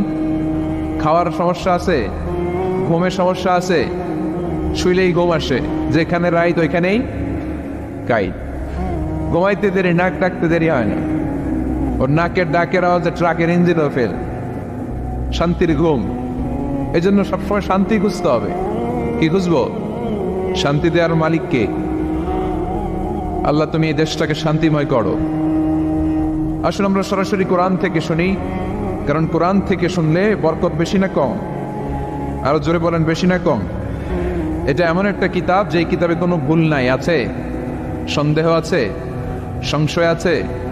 মুত্তাকিনদের জন্য এই বইটারে হেদায়েতের কিতাব করে নাজিল করলো কে? যালিকাল কিতাবু লা রাইবা ফি হুদাল লিল মুত্তাকিন। This is the book, the most authentic and original book in the world, whereof there is no doubt in it, and a guidance to those who are muttaqin. এটা এমন বই যে বইয়ে কোনো ভুল নাই, কোনো সন্দেহ নাই, কোনো সংশয় নাই। মুত্তাকিনদের জন্য এই বইটারে হেদায়েতের কিতাব করে পাঠালো কে? আবার আল্লাহ বলেন, কিতাবুন আনসালনাহু ইলাইকা লিতুখরিজান নাসা মিনাজ যুলুমাতি ইলান নূর। নবী হে, এই কিতাবকে আমি নাজিল করেছি অন্ধকারাচ্ছন্ন মানুষগুলোকে আলোর পথ দেখাতে, বামপন্থী গুলারে ডানপন্থী বানাতে, জাহান্নামী গুলারে জান্নাতি বানাতে। এই কিতাব যদি কেউ পড়ে সে মানুষের মতো মানুষ হয়। ওই মানুষ কখনো অন্যায় করে না। এই কিতাব যে পড়ে এবং মানে, এই কিতাবের শিক্ষাকে যে নিজের মধ্যে ধারণ করে, সে কখনো মিথ্যা বলে না, মা বাবার সাথে বেয়াদবি করে না। ওই আলোকিত মানুষটা কখনো টেন্ডারবাজি করে না, চাঁদাবাজি করে না, দুর্নীতিতে চ্যাম্পিয়ন হয় না, ক্যাসিনো ব্যবসায় নামে না। এই কোরআন যারা বুকে ধারণ করে এরা কোনোদিন পেঁয়াজের দাম বাড়ায় না। জোরে বলেন ঠিক কিনা? এরা কখনো তাদের কোনো কাজে জনমানুষের ক্ষতি করে না। এরা সবসময় কল্যাণের পক্ষে, এরা মানবতার পক্ষে। এরাই হচ্ছে আলোকিত মানুষ, ঠিক কিনা? মানুষ হওয়া পৃথিবীতে বড় কঠিন। খালি চোখে যা দেখেন এগুলো মানুষ না, এগুলো জনসংখ্যা। এগুলো কি? এজন্য বলা হয় বাড়ছে জনসংখ্যা, কমছে মানুষ। বাড়তেছে কি, কমতেছে কি? মানুষ। গরুর পেট থেকে বেরোলেই ওটা গরু হয়ে যায়, ছাগলের পেট থেকে বেরোলেই ওটা ছাগল হয়ে যায়, মুরগির পেট থেকে বেরোলেই ওটা মুরগি। কিন্তু মানুষের পেট থেকে বেরোলেই ওটা মানুষ হয় না, ওটার মানুষ বানাইতে হয়, তাই না? আবার গরুকে কেউ কোনোদিন বলে না এই তুই গরুর মতো গরু হ, বলে? শরীয়তপুরে আপনারাও বলেন না? ছাগলরে কেউ কোনোদিন বলছে এই তুই ছাগলের মতো ছাগল হ, কিন্তু মানুষকে বলা হয় তুমি মানুষের মতো মানুষ হও। কোরআন পড়লে মানুষের মতো মানুষ হওয়া যায়, ঠিক কিনা? এই দুনিয়া এখন তো সেই দুনিয়া নাই, মানুষ নামের মানুষ আছে দুনিয়া বোঝাই, সেই মানুষের ভিড়ে আমার আসল মানুষ নাই, ঠিক কিনা? আসল মানুষের বড় অভাব, মানুষের মতো মানুষ খুঁজে পাওয়া দুষ্কর। এই কোরআন এসেছে আমাদেরকে মানুষের মতো মানুষ বানাতে। এজন্য এই কোরআন থেকে শুনলে লাভ না লস। কোরআনের সাথে আমাদের সম্পর্ক বাড়াতে হবে, প্রতিদিন কোরআন তেলাওয়াত করতে হবে। আপনারা করেন? হ্যাঁ, আজকে করছেন কারা কারা দেখি? মাশাআল্লাহ মাশাআল্লাহ, হাত নামান। প্রতিদিন যেন আমরা পড়ি, আর যারা এখনো শিখতে পারি নাই তারা যেন শিখে নেই। কোরআন পড়া যেমনি সওয়াবের, কোরআন শোনাও তেমনি সওয়াবের, ঠিক কি না? কোরআন শুনলে রহমত নাজিল করে কে? ওয়াইদা কুরিআল কুরআনু ফাসতামিউ লাহু ওয়া আনসিতু লাআল্লাকুম তুরহামুন। যখন কোরআনের তেলাওয়াত করা হয় মনোযোগ দিয়ে শোনো, তোমাদের উপর রহমত নাজিল করবে কে? এজন্য কোরআন পড়া, কোরআন শোনা সবটাই জরুরি। আমরা যেন কোরআনের সাথে আরো বেশি সম্পর্ক গাঢ় করতে পারি, কোরআনকে যেন আমরা আমাদের বন্ধু বানাতে পারি। আল্লাহ তুমি তৌফিক দাও।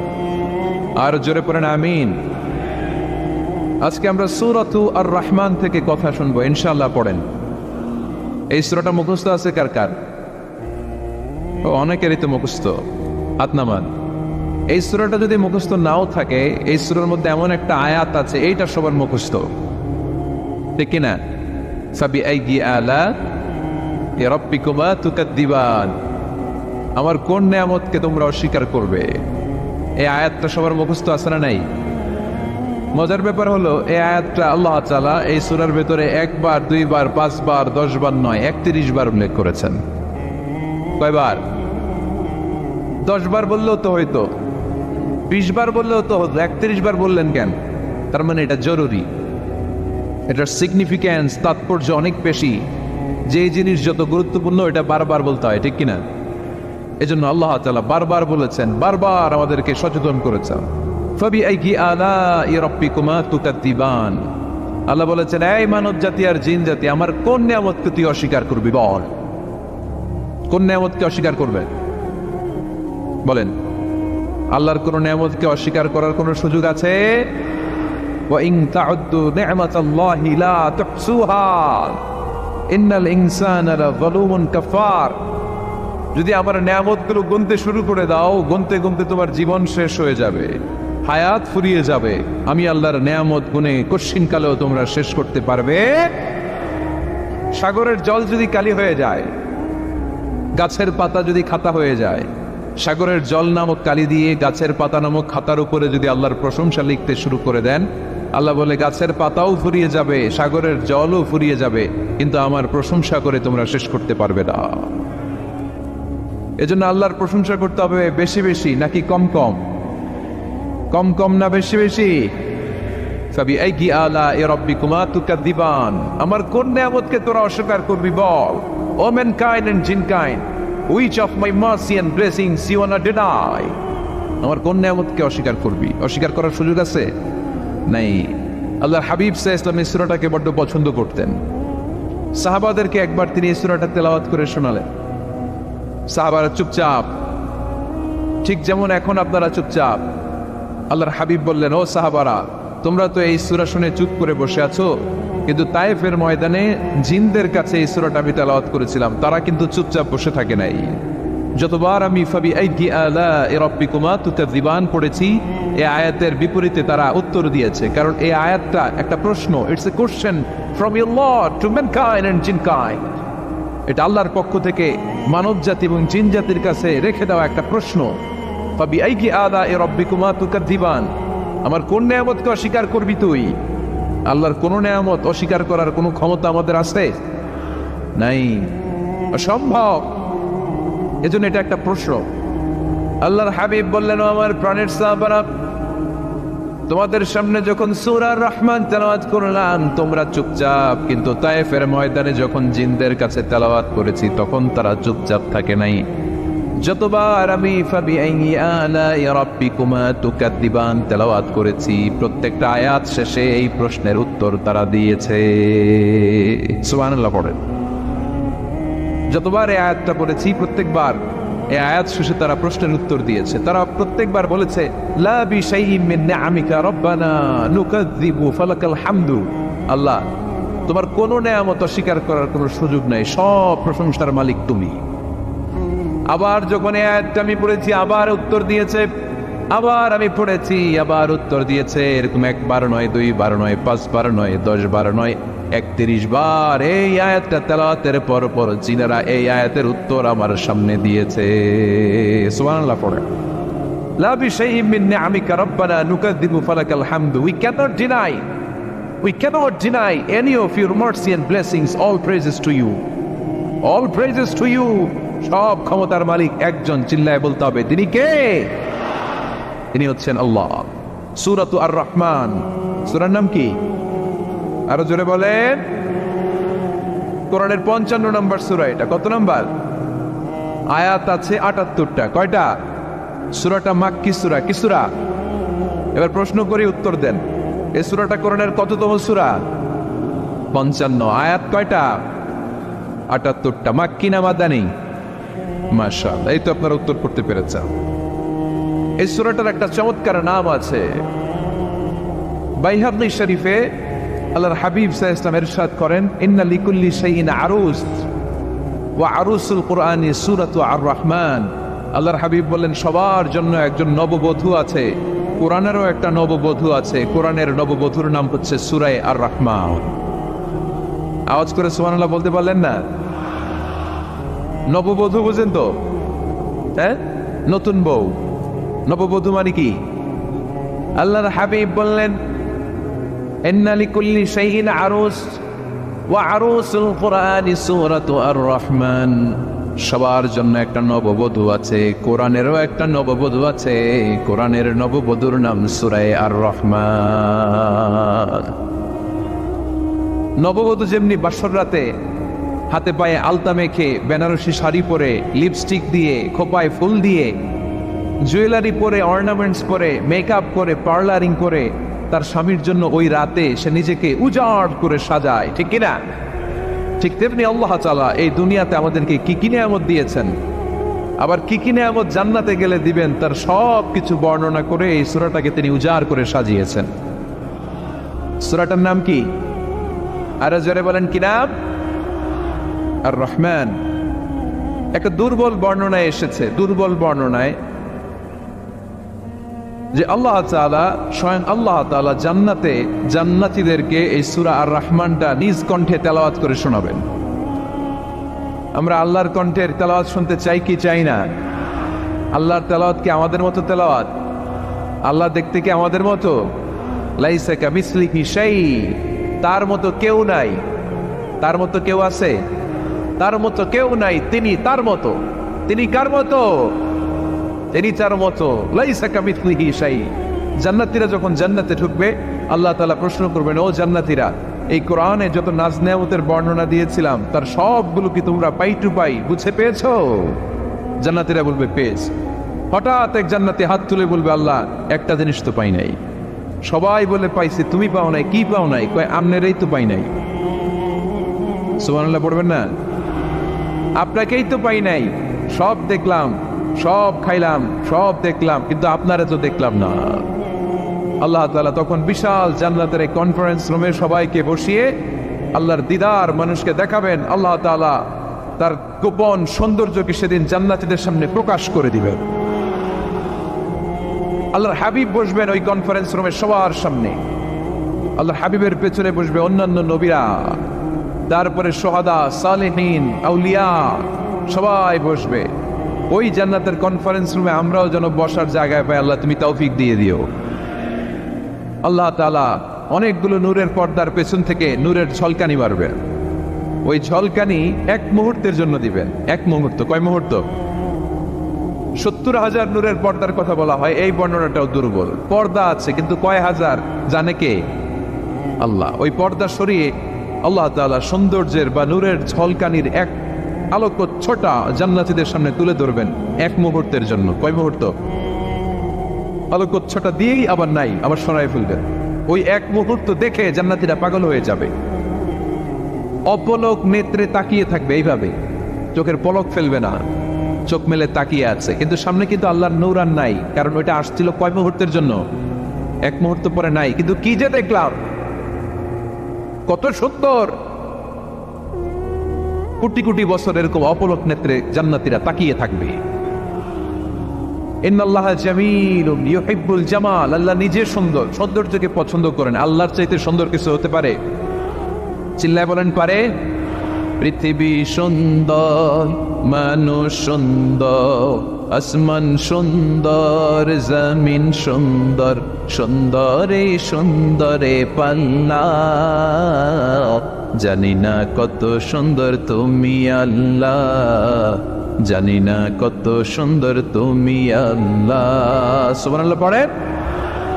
আল্লাহ তাআলা তার সৌন্দর্যকে সেদিন জান্নাতীদের সামনে তুলে ধরলেন। এই সূরাটা নাজিলের একটা ব্যাকগ্রাউন্ড আছে। আল্লাহর হাবিব সাল্লাল্লাহু আলাইহি সাল্লাম মক্কার জমিনে কাফিরদেরকে দাওয়াত দিতে লাগলেন, আল্লাহর ইবাদত করো, আল্লাহর জিকির করো, আল্লাহর প্রশংসা করো। এরকম দাওয়াত দিতে দিতে কিছুদিন পরে বিষ্ণু ইসলাম বলতে শুরু করলেন, রহমানের ইবাদত করো, রহমানের জিকির করো, রহমানের পায়ে সেজদায় লুটিয়ে পড়ো। তখন কাফেররা প্রশ্ন শুরু করে দিল, মুহাম্মদ এতদিন বলতা আল্লাহ, এখন কইতেছ রহমানের কথা, আসলে কোনটা? আল্লাহরে তো আমরা চিনি, রহমানরে তো আমরা চিনি না। আল্লাহর দাওয়াত দিচ্ছ, আল্লাহর গুণগান গাইছো, আল্লাহকে আমরা চিনি জানি, কিন্তু রহমানটা আবার কে? সে আবার কবে আসলো, কোত্থেকে আসলো, কবে থেকে আছে, কতদিন থাকবে? রহমানরে তো আমরা চিনি না। ওরা রহমান চিনে না। এজন্য আল্লাহ তাআলা রহমানকে চিনায় দেওয়ার জন্য আর রহমান নামে একটা সূরা নাজিল করে দিলেন। وَإِذَا قِيلَ لَهُمُ اسْجُدُوا لِلرَّحْمَنِ قَالُوا وَمَا الرَّحْمَنُ, যখন তাদেরকে বিশ্বনবী বললেন রহমানের পায়ে সেজদা দাও, রহমানের জন্য সিজদায় লুটিয়ে পড়ো, قَالُوا وَمَا الرَّحْمَنُ, তারা বলল রহমানটা আবার কে? রহমানকে আল্লাহ চিনি, রহমানরে তো চিনি না। এখন রহমানকে এটা চিনানোর দরকার আছে না নাই? রহমানকে এটা চিনানোর জন্য আল্লাহ তাআলা আর রহমান নামে কোরআনে একটা সূরা নাজিল করলেন। চিল্লায়ে পড়েন আল্লাহু আকবার। কাফেরদেরকে জানানোর জন্য রব্বুল আলামিন সূরা আর রহমান নাজিল করলেন আর বললেন, আর রহমান আল্লামাল কুরআন খালাকাল ইনসান আল্লামাহুল বায়ান। দয়াময় রহমান শেখালেন কোরআন, বানালেন ইনসান, শেখালেন বায়ান।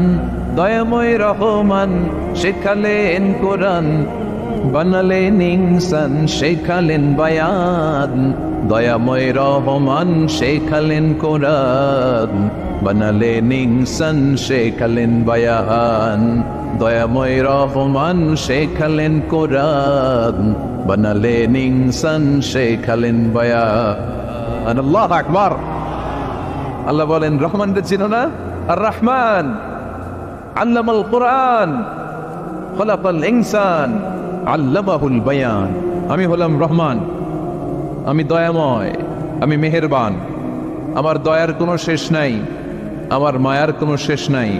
আমার দয়া ভালোবাসা ছাড়া এই পৃথিবীতে কোনো কিছু হওয়া সম্ভব। ওয়াসিআত রাহমাতি কুল্লা শাই, সব জায়গায় আমার আল্লাহর রহমত আছে না নাই? আল্লাহর রহমত ছাড়া এক ফোঁটা বৃষ্টি আকাশ থেকে জমিনে ঝরে, আল্লাহর রহমত ছাড়া একটা গাছের পাতা মাটিতে পড়ে, আল্লাহর রহমত ছাড়া একটা শ্বাস আমরা ভেতরে ঢুকাতে পারি, আল্লাহর রহমত ছাড়া পৃথিবীতে কিচ্ছু সম্ভব না। চিল্লায় বলেন ঠিক কি না? আমার আল্লাহর দয়া ভালোবাসাতে কত বেশি আমরা জানি না, আমরা জানি না।